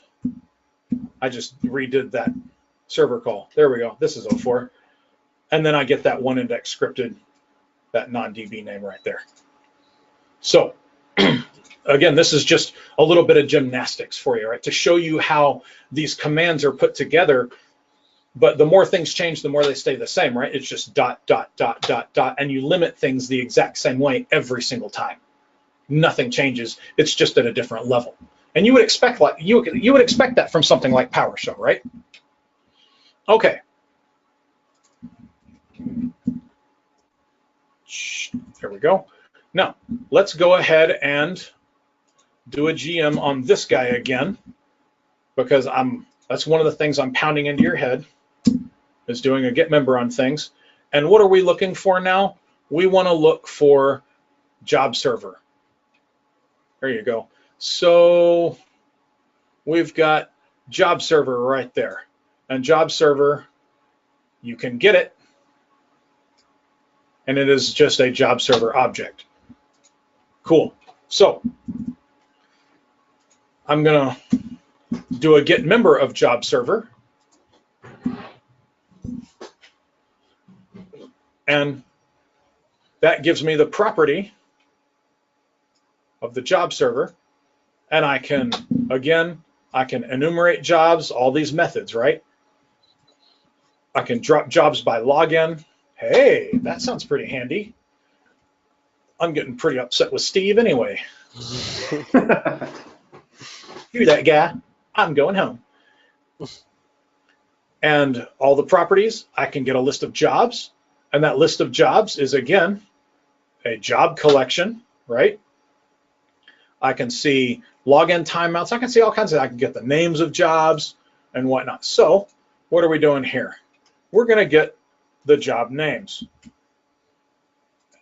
And this really doesn't change from the last thing we did, right? Instead of connecting to server.databases, we're connecting to server.job server, right? And then we're going to connect to .jobs, and then we're going to connect to, and then we're going to display the name property of all of the jobs. So is that syntax getting boring for you yet? I hope so, because that means you won't forget it. So let's get a list of the jobs. I did it again. I'm right there. Yeah, there we are. Okay, so there's the list. Oh, I bet you anything I've still got that. Yep, that's where that came from. That's what threw me. I got to do that. There we go. You know what? Let's start making this a little bit easier. There we go. Let's clear the screen a little bit. There we go. And there's a list of jobs that I have. You guys will recognize my lovely Minion backup stuff. Okay. Now you can also change things. I don't know where we are. I don't know if we're there yet. There we go. And yeah, so this is clearly just a walkthrough of the object model to show you how you can walk the object model and do different things at different levels, right? At any level, you can stop and do a for each, and we're going to see some of that here next. Do y'all need to take a break? Let's take a 2-minute break, shall we? You can pause the recording if you want to, and give me a chance to go to the bathroom and all that. That's cool. Be right back. Go. Alrighty, and I remembered to resume mine too. Okay, so Now we're going to get into limiting objects. And we've already seen some of this in the last one. I hit it a lot harder than I meant to, but that's what she said. Again, everything bears repeating, right? So we start with loading the assembly because we can't use it if it's not loaded. Then we create our server object as a variable so that it has a specific type of SMO server. Now, we saw this before. SRV, .databases, I'm going to limit that, and then I'm going to pull in all of this stuff, right? Easy. We did the same thing here. I'm not going to go over that again. But what if I want to pull from a list of databases? And like everything in PowerShell and everything in coding, there's more than one way to do almost everything I'm showing you guys, right? But here, I'm just going to pull a DB list. And now this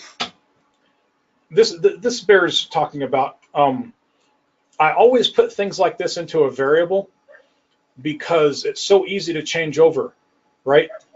The variable doesn't care where it gets its list items. So I can easily turn that into a query if I wanted to, right? So I could do it against all the databases on the server, or I could do it against a regex list of the databases on the server, right? And then load them into here, and everything else runs the exact same. That's that whole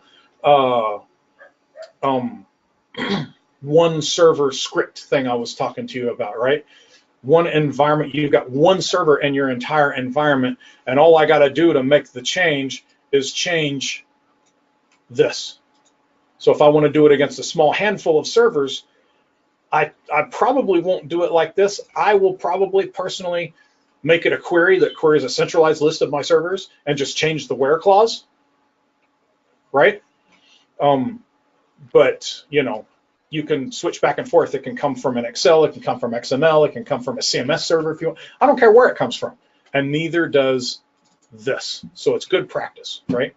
So for each one of these, I'm setting DB name equal to that object. You notice how I'm not setting DB name equal to just the name. I'm setting it to the entire object. So for this database, this object right here is going to have all of that database's properties and methods, right? So it's not just .name or .size or something like that. That would be an individual property. It's the entire object itself. And so now I'm going to limit that. We're seeing the thing from the last one come in now, right? Now I'm going to pull the tables, contains, servers, DBO. So what I'm doing here is I want to find out how many of these databases contain this table, which is automatically pretty damn useful, right? Because there are many times that we've had to say, well, show me, you know, I need to, you know, when your boss will come to you and say, you know, show me, tell me if any of the databases on this server don't have this table or don't have this SP or something like that, right? So it's very useful to be, or better yet, you're having a hard time figuring out where something is coming from, and you have an object name, but you don't have a database name, right? So you say, well, I've got 3,000 databases on this server. Which one has the servers table? Good God, man, right?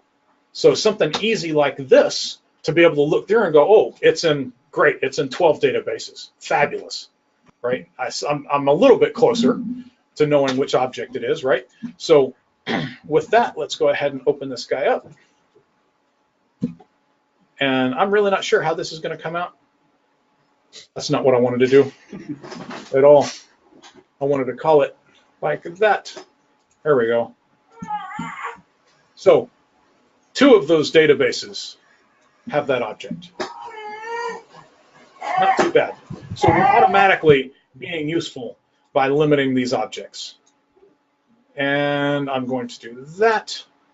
And now, same thing, I think. Oh yeah, so it's the same thing here, only now I want to find a list of databases that don't have that object. So that's the negative of the last one, right? So I'm going to It's the exact same code, except I'm going to put it in parentheses and then put that little bang on the outside there, which means not, right? So which one of these servers contains it, not contains it, and then show me the database name of that one. So that one I can do, and of course I get the other two servers from that list because they don't have the object. Yeah, this I really like. I think this could be really cool, isn't it? Be finding out if you've got a ton of databases and you need to know if they have the latest indexes they're rolled in or something like that. This is really, really cool. Now I think we've got, yeah, this is the one. Now this is a really, really cool example. You're going to like this one. Now we're going to get a list of all of the databases and whether or not they have that table. Okay, so here I've got my database list, and I'm going to create this empty array object, right? And I've got my DB list. I'm going to set the same thing. Nothing changes there. Only now I'm going to say exists. I'm going to create this variable, and I'm going to specifically create it as an integer because otherwise it would come through as true or false, right? And I like ones and zeros. And I'm going to set that equal to server databases, current database name, and whether or not it contains that table. So I'm going to take whether or not it contains that table, and I'm going to set it equals to exist. You understand that? And now we're just going to rinse and repeat.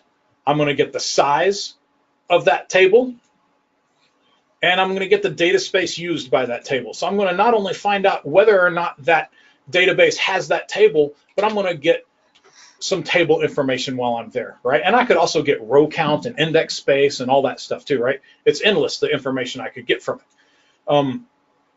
Now, I create a row object, which again is just another array, and I'm going to pass it in there. So I'm saying that the row column that I'm going to call DB name is going to have the value of DB name. And I'm going to say the column of exists is going to have the value of exists, which is only going to be a 1 or a 0, right? The size column equals size. The data space column equals data space. And now I'm going to take this results array right here, and I'm going to add this new object as a property, and I'm going to pass it in that row variable that I've been building, right? It's a little bit convoluted, but not once you get the hang of it. Once you do it a couple times, you're like, oh, okay, it's not that big of a deal, right? But I want to stress that these guys right here, it's not doing that so well, these guys right here are the column names. And this is the column value. So I'm building a row right here. And every single one of these represents a different column in the row. And then I'm adding that row to this object. And now at the end of it, outside of that loop, I'm going to select the results object, and then I'm going to select each one of these guys in the order that I want them, because they don't really come in a good order. So I want them in this order: the database name, whether it exists, data space, and size. And I'm just clearly just calling the columns. And when I do this, I get this really cool thing right there that tells me whether it has it and what the size and data space is. Not too bad. And of course you can do that. You can do that for, you know, it'd be a little more complicated, but you could do it for clustered indexes, right? Show me all the tables that don't have clustered indexes, or show me all the tables that are that have, you know, clustered GUIDs maybe, or something like that, right? It'd be a little more complicated, but it's the exact same method here, right? So I'm just, again, we're still just doing Olympics, but I'm trying to do these Olympics with stuff that's useful to show you just the power of the type of stuff that you can do. No, this stuff is really cool. I can already start to think of lots of uses and ways it can be rolled out. That's really good. And there you go. That's it for that one. Yeah, I'll go ahead. I'll go ahead and leave that one the way it is. And let's go up to number 6. I haven't the slightest idea what number 6 is. Oh, methods. We're finally starting methods. Cool. So here's my legal disclaimer, right? Don't do anything here on a production system until you know exactly what it's doing, and don't come whining to me with an email or a legal notice in any way, shape, or form because you messed something up in your environment. I'm not responsible for anything you do. I'm specifically talking to Adrian. All right, so if we want to call a method on an SMO object, what's a good place to start, do you guys think? Load the assembly. Load the assembly, absolutely. Yes. You can't use it if you didn't load it. Then we create our server object. Now here, I'm gonna do something different. I think that's in this one. We're gonna set a scripting options object and a scripter object, which I'm not really sure we need yet, but we'll see. Demo's kind of got away from me there a little bit, right? So we again, we can start with our GM if we want to. In fact, let's do that because GM is something else I'm just wanting to pound into you, right? Get member is your friend. It's always your friend. So here, I've got, for the database object, I've got recovery model right here. And it is a get and a set. So I can change the recovery model. And I do this all the time, right? I can get a list of my recovery models. Let's see what they are. So for all my databases, all of these guys except for TempDB are in full. Okay, you know what? Let's go ahead and set them to simple. Why not? Now, actually, while I'm doing that, I need to open up Management Studio. There we go. And I'll just let that open up in the background. So, oh, and here's something you can do. You can limit your get member, so I can get the name of just the recovery model, right? So instead of having to look through, all of them, I can just come here and say, show me just that one property, right? Okay, so now that I've got that, let's change this guy. So it's easy to figure out. Now, in SMO proper, it does this, and maybe it's the other way in the provider as well. But in the provider, you have to change it with the number, because each one of these recovery models has a recovery model ID, right? So I got used to using the IDs, and they're actually interchangeable here. But the best way to remember it is the IDs go in order from most protected to least protected. So 1 is full, 2 is bulk, and 3 is simple, right? But you can also do it like this or like that. So I'm going to set this to simple. And I'm going to try my best to uncover some of this right there, I think. Why does that have a thing right there? Oh, there it is. Okay. So I'm going to undo that. And so for each database, I'm going to set recovery equal to simple, and I'm going to print the name. Why am I printing the name?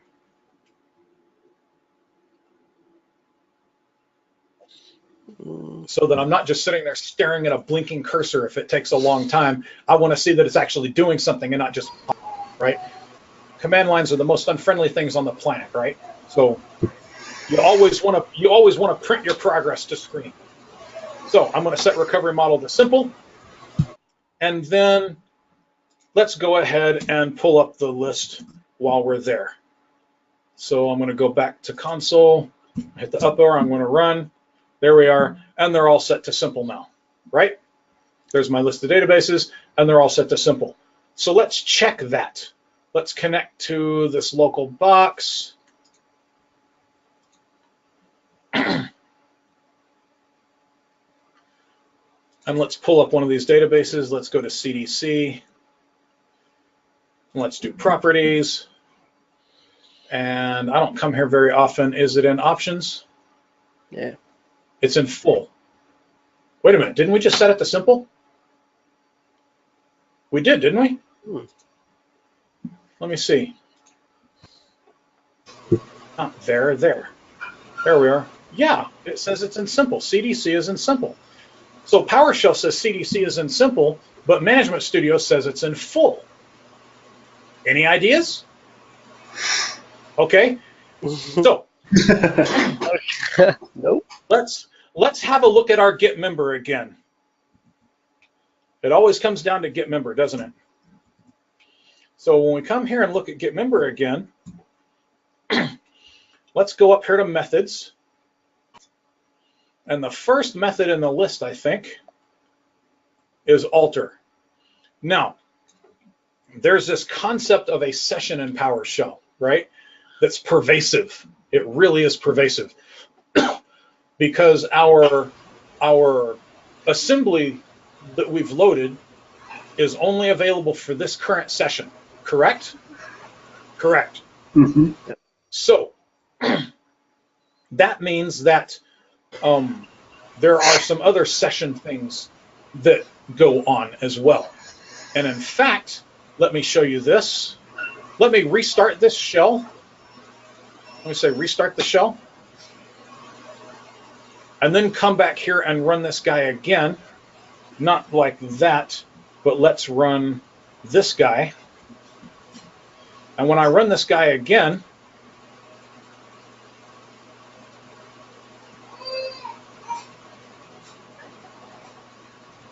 oh, damn it, because I'm dumb.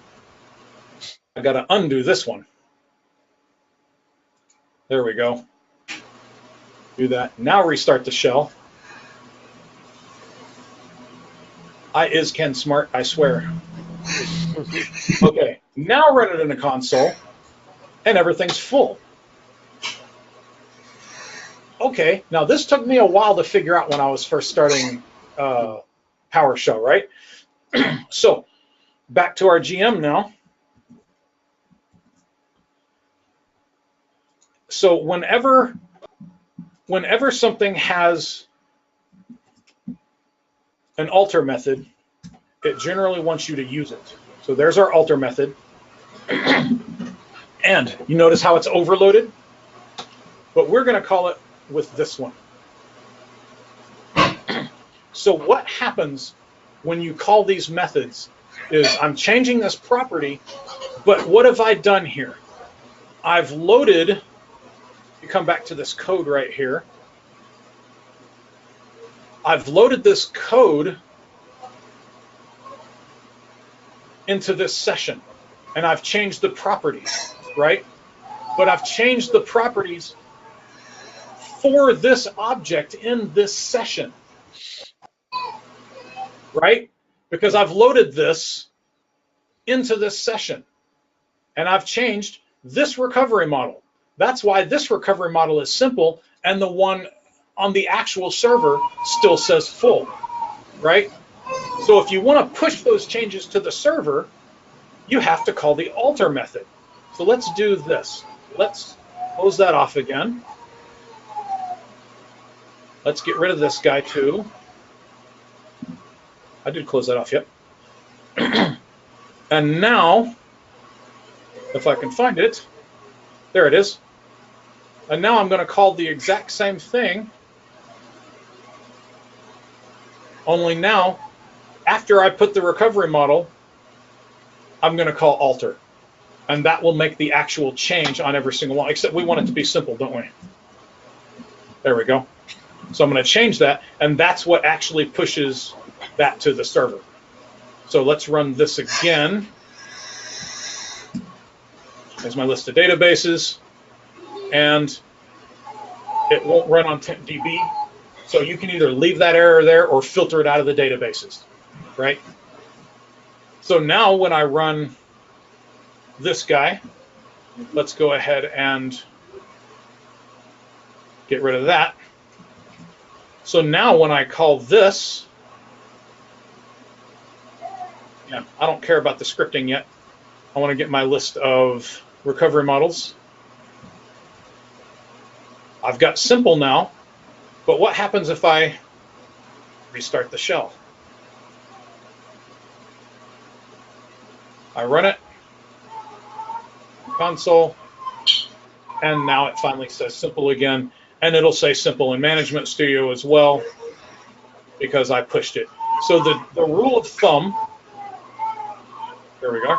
So the rule of thumb is if it has an alter method, it usually wants you to use it. You're going to run into that problem with jobs too if you like go to change job owners, right? Yeah, you'll run into that problem there too. And you'll pull your hair out the first few times until you go back and go, oh, he said use the alter method. Okay. And then you'll go to use it next week. And you'll pull your hair out for about 10 minutes and go, oh, damn it, the alter method. It'll eventually sink in. Okay. Now that we've got that out of the way, let's learn some scripting. Because scripting is always really, what's the word? Handy. And sought after even. So I'm going to say that the rest of this, that a lot of this isn't really what I would call good enterprise scripting practice, because I'm trying to focus more on the SMO portion than I am on the actual scripting portion, right? So I don't want anybody writing me saying, you should put that in a variable, or you should do, shut up, I know. Okay, so I'm going to delete that. Now, to script something, and I think I've gotten ahead of myself a little bit. Let's see if I've got an actual scripting thing. This one may be better. Base path, tables, scripting. Anywho, I'll go back to methods and just pretend none of that ever happened. So I am going to, I'm looking for my script. I've got my table object right here, and we've still got all of these objects up here. So to script is very simple. You just call the script method on any of these, right? So right now I'm just going to script a single table because let's not overdo this whole thing, right? And I'm just going to script it like that, and I'm going to get rid of that for now. I'm going to script it to there, and then hopefully, let me get rid of that too. There's the name, and I'm going to open up Notepad at the end of it and view my script. So let's hope that all of this went as planned. Oops. With the exception of the fact that no, that's the right script.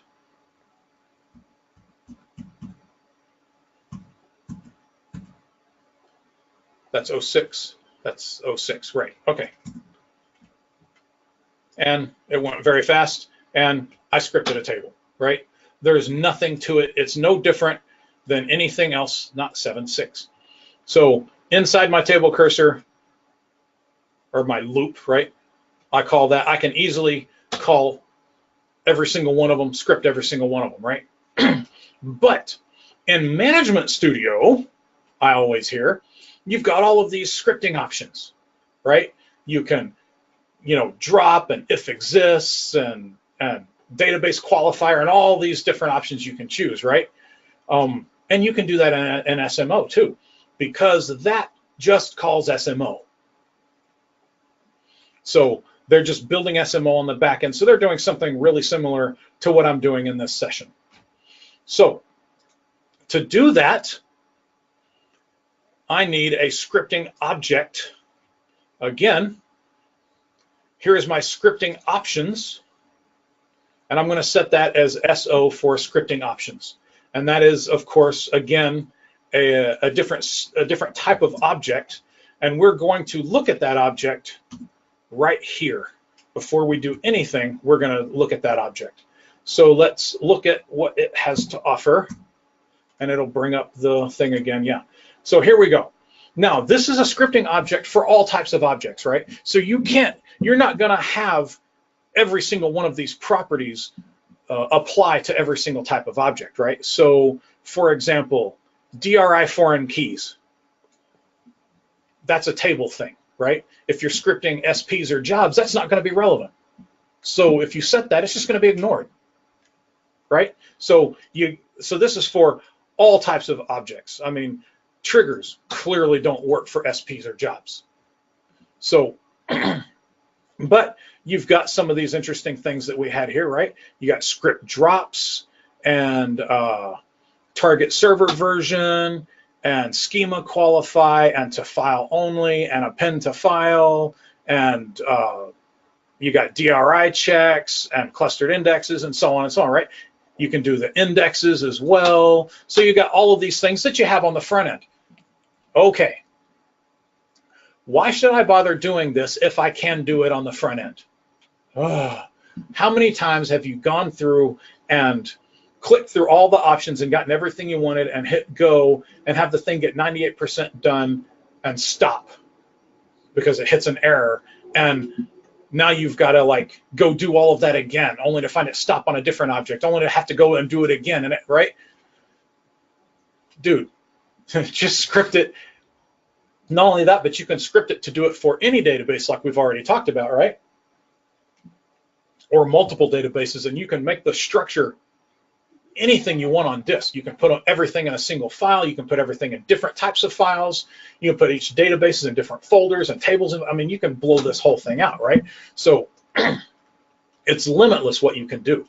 You can take something over here and put it over there, all kinds of things, right? So there are a number of reasons why it's really advantageous to do something like this. Not to mention, how many times have you gone to work and hated your day, right? The requests start coming in. I'm talking about a real production DBA, right? The requests start coming in and you just start going, Jesus Christ, I hate my day. I just hate my life, right? Because all you are is a button monkey. Now you're just going through Management Studio and you're right-clicking and you're doing this and you're doing that and you're doing that and you're just, right? And everything is a drag because I got 4 databases to do this for and so on, right? Whereas with the script, you go type in the database name and hit go. Oh, good, I can move on to something else now, right? You dread things a lot less when you've got them scripted out. So we're going to set a few of these guys, I think, not in 7, in 6. There we go. So now I'm going to bring back my SO. And if you look at the scripting method in the get member list, right, you will see that it's overloaded. It's got 2 overloads. It's got one passing in a scripting options object and one that's empty passing in none, right? So here I create my scripting options object and I pass it in between the parentheses. How do I change them? It's very easy. so.script_drops equals 0. Well, you know what? Let's script the drops. And script indexes, absolutely. Script data, nope. Let's filter that out. And so I set each one of the objects. If I had 20 different things that I wanted to set here, I would just list them, blah, blah, blah, blah, blah, just like I do now. I'm going to save that, and hopefully it'll run. And I just got one thing there, drop table, right? Again, with the scripting, right? With the idiosyncrasies, right? I told you the SMO was really idiosyncratic, right? Damn it, number 6, not number 7. So what I have to do here is I have to script the object drops, add it to the thing, and then I have to set object drops to 0 and then do it again, right? So I'm going to do this, uncover that, and so now I've got the same thing. Now this is not a good enterprise script, right? We would never do that. We would put that in a variable, and I do that later. So I turn on script drops, I turn off script drops, and then I can script the rest of it. Isn't that silly? I find that silly. That's the best word I'm going to, that's the only word I'm going to use in public. And now I get the whole thing. I've got my drop and I've got my create table and my indexes. Cool? All right, now, again with the idiosyncrasies. Let's script the data, shall we? Let's come here, wherever the hell it was. There was a script data here. Script data right here. So let's call that true. Oh, I'm in the wrong one again. So let's set data equal, because just like they do in SMO in Management Studio, right?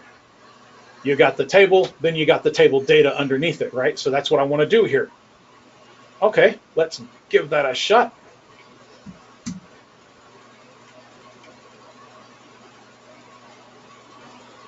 No table data. Man, what's wrong? Number 6. So it turns out, and I'm just going to cut to the chase here, right? That when you're calling the script method, and you've got when you're calling this script method right here, and you're passing it in the scripting options, the script data property flat out doesn't work. Period. End of discussion. Doesn't work. So how do you script the data? Well, funny, you have to create an SMO scripter object. And I'm going to do that as cache S for scripter, right? And the scripter object, you have to actually pass it in the server object as well. So it has to be able to connect to the server itself. Not really sure I fully understand that, but because I'm already there, right? I mean, where that connection is beyond me. But once I do that, then I can say s.enumerate script. Now I'm in the table list, right? And so every object inside this table list is a $_ right? And I can assign $_name and get the table name and schema name and all that stuff, right? But if I do this, I get the entire object. So what I'm saying here is for every table, I want to enumerate the script. And I want to script the data. I hope this works out. If it doesn't work out, then I have a subsequent script here where it does work out. Because I've commented and uncommented so many things in here, I'm not exactly sure where I am right now. So if this doesn't work, then it'll work in the next script, and you'll see. And let's go ahead and give it a shot. And there you go, it didn't work, so that's okay. I'll move on to the next one because I've got several things to. And you know what? I'm gonna do that. Okay. So scripting data 1. Again, here we are with.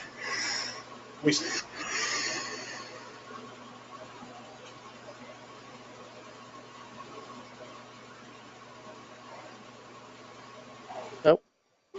Oh, have we lost? We lost. We might have lost Sean.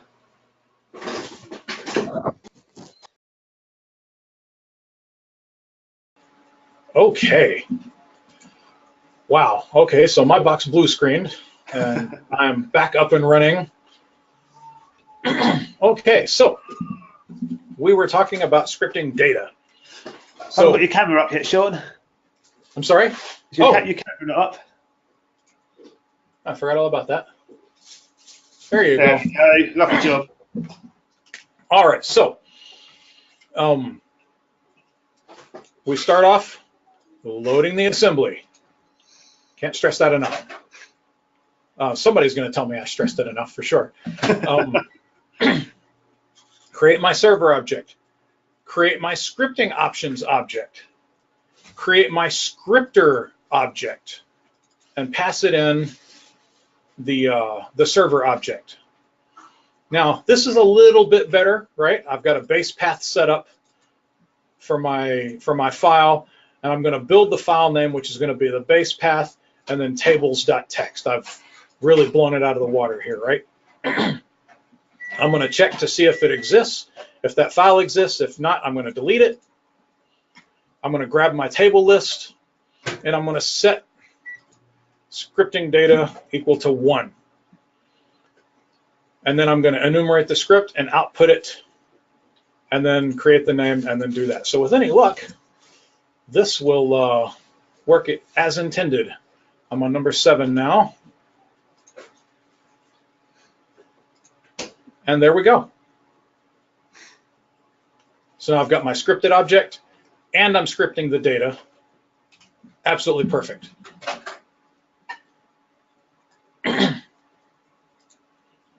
Yeah. All right. And let's go to number 2. Yep. Okay, so this one is, you might want to separate your scripting, right? You may want to separate the scripting of your schema from the scripting of your data. So I've put the data one into a different script so that I can call it from any script I want to, and all I have to do is pass it the objects that I want, right? So let's take a look at that one as well, and that is data scriptor.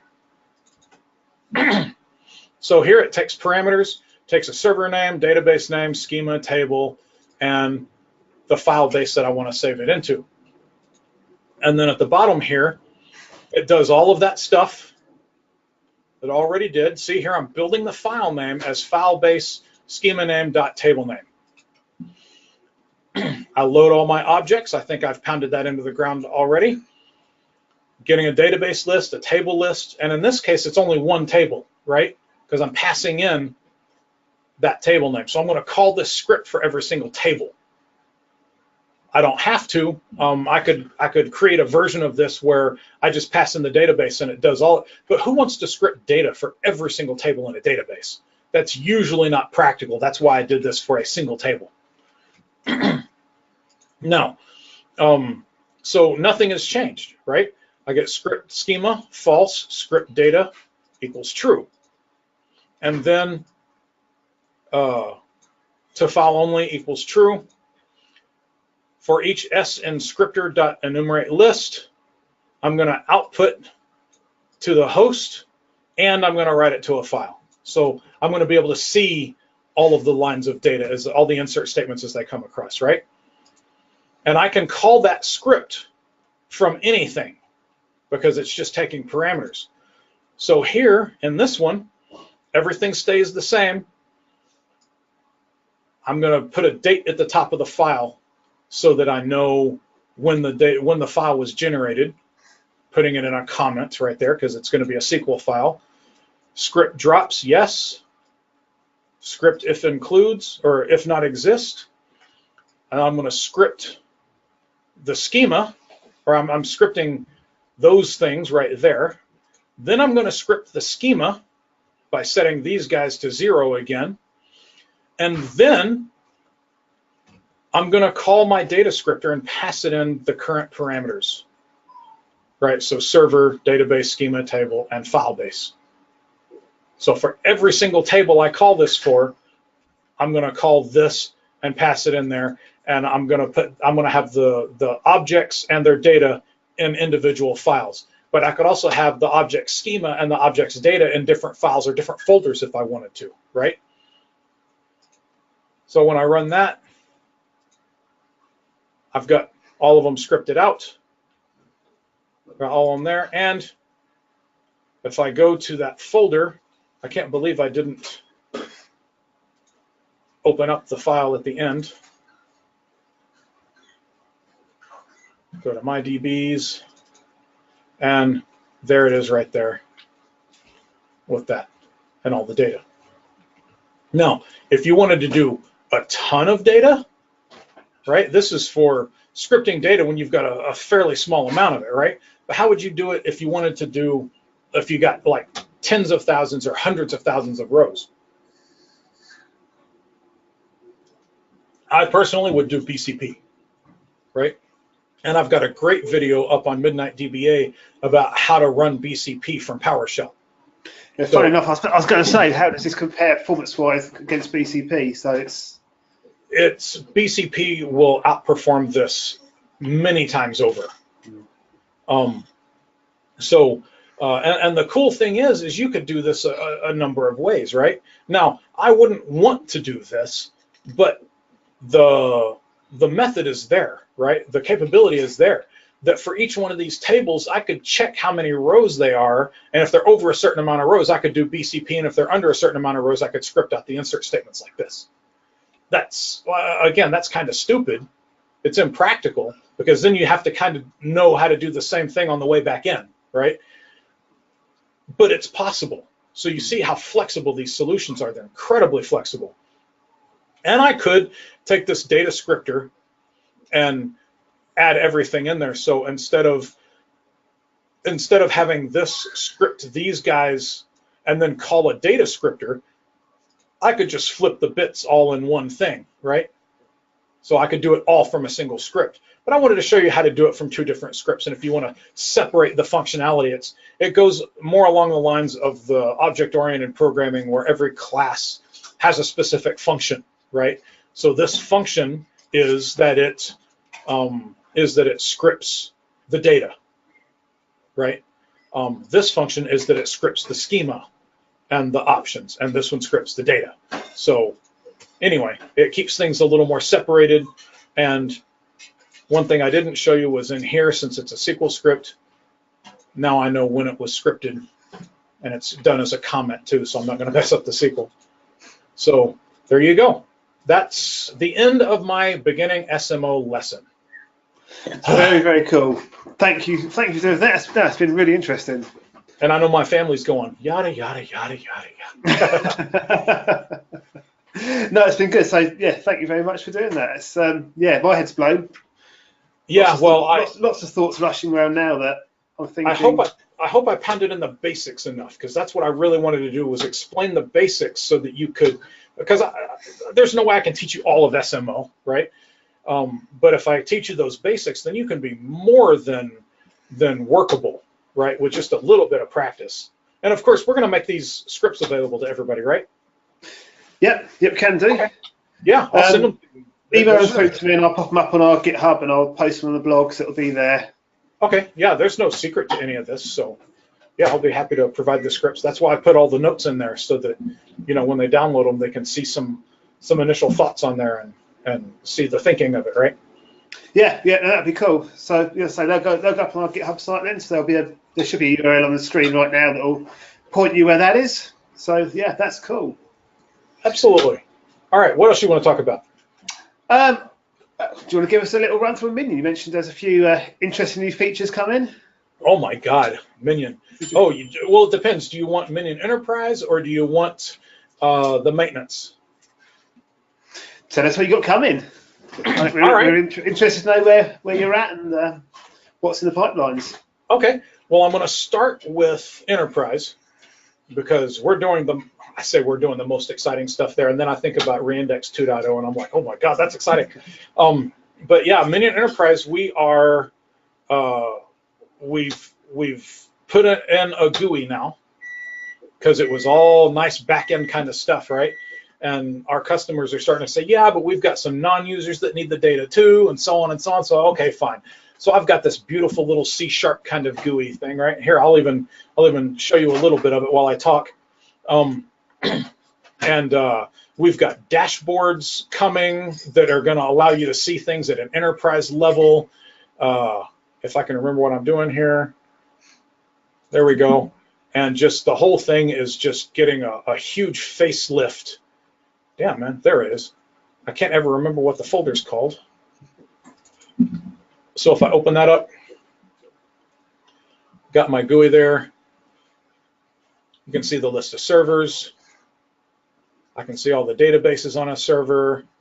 I can come here and see the drive space. I can even do that. I can move that guy around if I want to. Take him back to grid mode. I can come to logins here. This is really cool. I can clone logins not only for a single server, but for the entire enterprise. I can see, what was something else I can do here? I can go to an individual database. Let's go to the Minion database, and I can see its files and all of that stuff, but and all of its shares and everything, right? but I can like right click here and say file properties, and I can change the growth settings for that database or for that server or for all of the servers in the enterprise right from here. So I can say, you know, I want to do it on all my gold servers, or all the servers, right? Let's say I want to do them for all my gold servers, and I want to change them to grow at a gig, and I want to enforce it, which means if Minion catches any of them being changed off of the gig, then I want it to change them back. And so here I save that, and there's the code that we push into the back end, and little message of encouragement right there, because, you know. And then if you want to do %, I'll warn you against it, but I'll do it. And then when I say something like, let me do this one, let me do bronze for that one, because I don't really care about bronze. Sorry, right there, go to bronze. And so now when I save it, of course I get that, because, well, this is a beta. Continue. So anyway, I messed up the syntax there somewhere on the back end, but there's where I'm doing that. And yeah, so I can do that. I've got my new growth by DB server dashboard, which is really nifty because it shows you everything at once. My box is being slow. There it is. So this is all of your data in the entire enterprise. This is broken down per server. This is broken down per database on that specific server that I just highlighted. And then, of course, here's a database usage graph, right? Size graph. So this is the data usage over time. And then, of course, I can click on an individual server and get its data usage over time as well. Got a new compliance thing with all of our new health checks in it. So I can come here and say I want to do a custom. I got to give it a name. And I'll say I want to run a CIS audit against my entire environment. These are all the metrics. I can customize those metrics if I want to. You can get to our new forums that way. As soon as I come up, there we go. This is one of my favorites. I can search my entire enterprise for the occurrence of an object. So again, if I want to say I want to see all of the servers that have all the servers and databases that have an SP in there, right? So batch record is on these two servers and report server, and then I can get the latest schema for them and so on, right? So, and that's a mere drop in the bucket of what we can do, but this is coming in the next release. That looks really cool. I like that a lot. And the back end stuff is just off the hook. I mean, it's 14 years old on the back end, and we got centralized alerting for, you know, check DBs and backups and all types of things we can do on the back end. It's just incredible, and we're going to be adding clearly just more and more and more and more and more. You can see all the collections that you've got here, so you can see all your backup log details, CheckDB details. I can see the CheckDB results for the entire enterprise, or I can limit it, right? I just want to see SQLCon, and I don't know if I have any more databases in here other than current MB. Nope, but I could do something like that, right? I could easily filter it based off of something like that, or I can group. All these things group really well as well, so I can come here and just group it by that if I want to, and see all of that, right? All of this stuff groups really well. Just drag that back down, and so on.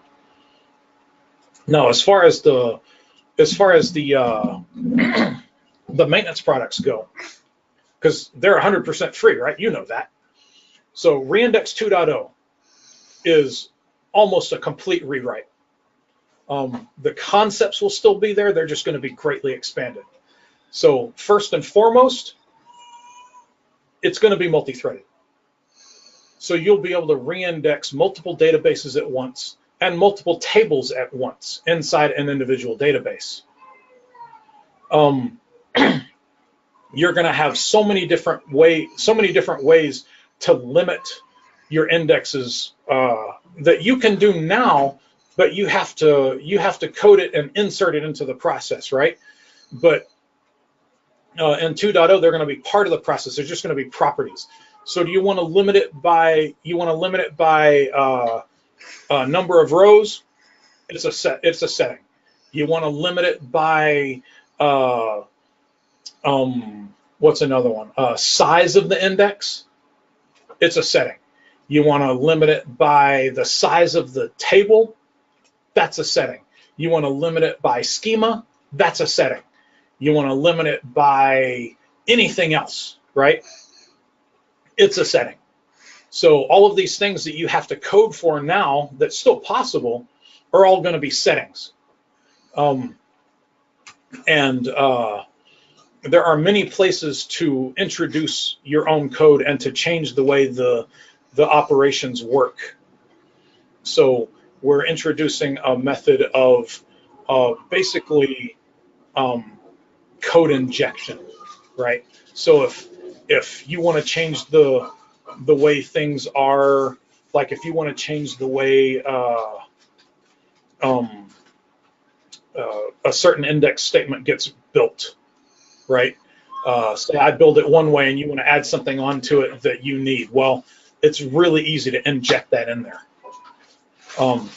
Let's say you want to order the tables in a specific way, which you can do now, right? But it's hard coded. You have to say, I want this table done first, that table done second, that table done third, that table done fourth, and so on, right? And you can limit it dynamically currently. Only again, it's a manual process that you have to insert, right? And it's going to be a setting. You're going to say, I want to order them by table size and have them re-index that way. Or I want to order the tables by index usage.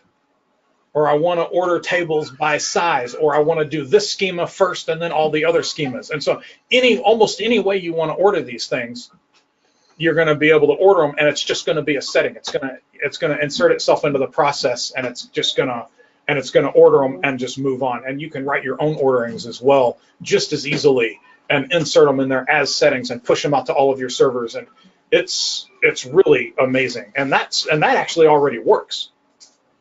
I've got that done, and we're doing a lot with error management right now. We log all the errors to the log table, but we're going to have basically error management, right? For lack of a better word.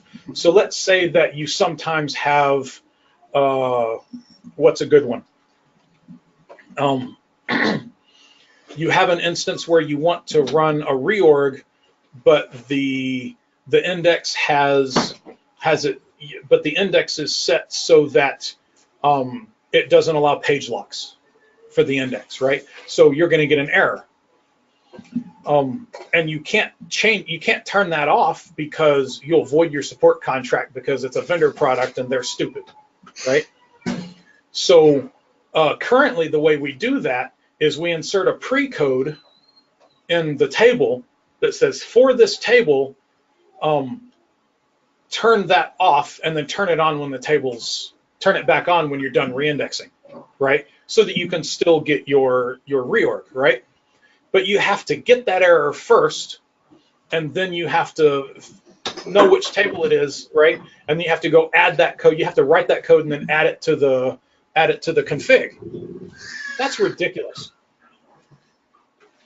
So the system should be more self-healing than that. So we're going to put in a number of those things that we know about that says, when you get this error, do this. And so simply, when we get that error, we're going to be able to go turn on page locking for that index, run the thing, and then turn it back off again, and then just keep going. And you should never know the difference. And you'll be able to turn those things on and off, right? So if you get a deadlock, if it deadlocks with something else, then you should be able to make it wait and then try again, and specify a number of times you want it to wait, how long you want it to wait in between, and then finally fail, right?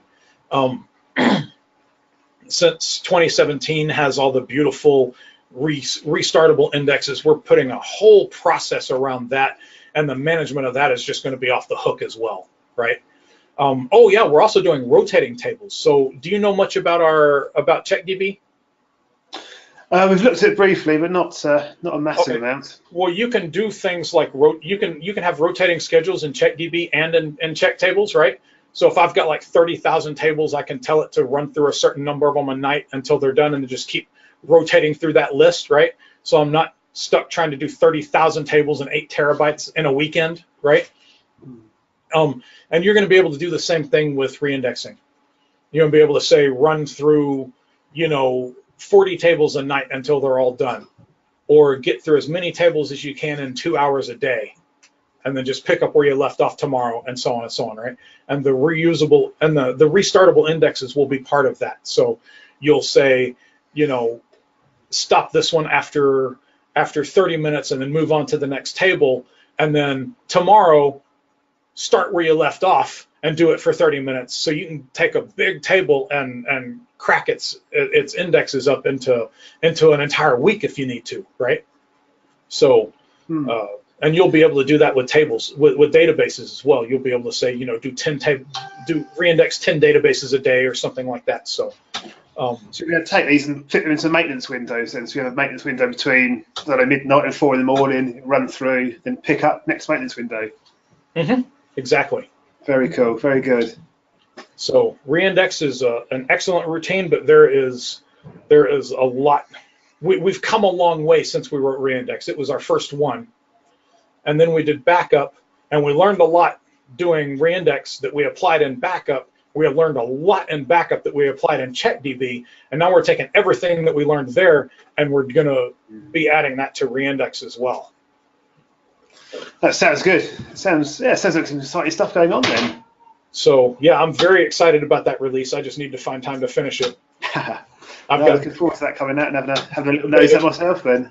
Yeah, I got beta testers chomping at the bit for it too. Well, thank you very much for coming on again, Sean. It's been a good one. Absolutely. Yeah, I've found it really interesting. Oh, we have, haven't we? Yeah, it's been a long time. It's been really interesting. I've a lot there for me to be thinking about, and hopefully other people are now understanding the SMO and PowerShell and how it can be applied a lot better. Are your guests usually as never shut up as I am? You're our first guest we've had, Sean, actually. Really? Oh, okay. Yeah. We normally just me and A talking nonsense for an hour or so. So it's then I'm glad I set the bar. We're going to have to make more of a habit of getting other people on as well. Absolutely. So, thank you very much again. And, absolutely, man. All right, guys. We'll talk to you later. Cheers. Thank you.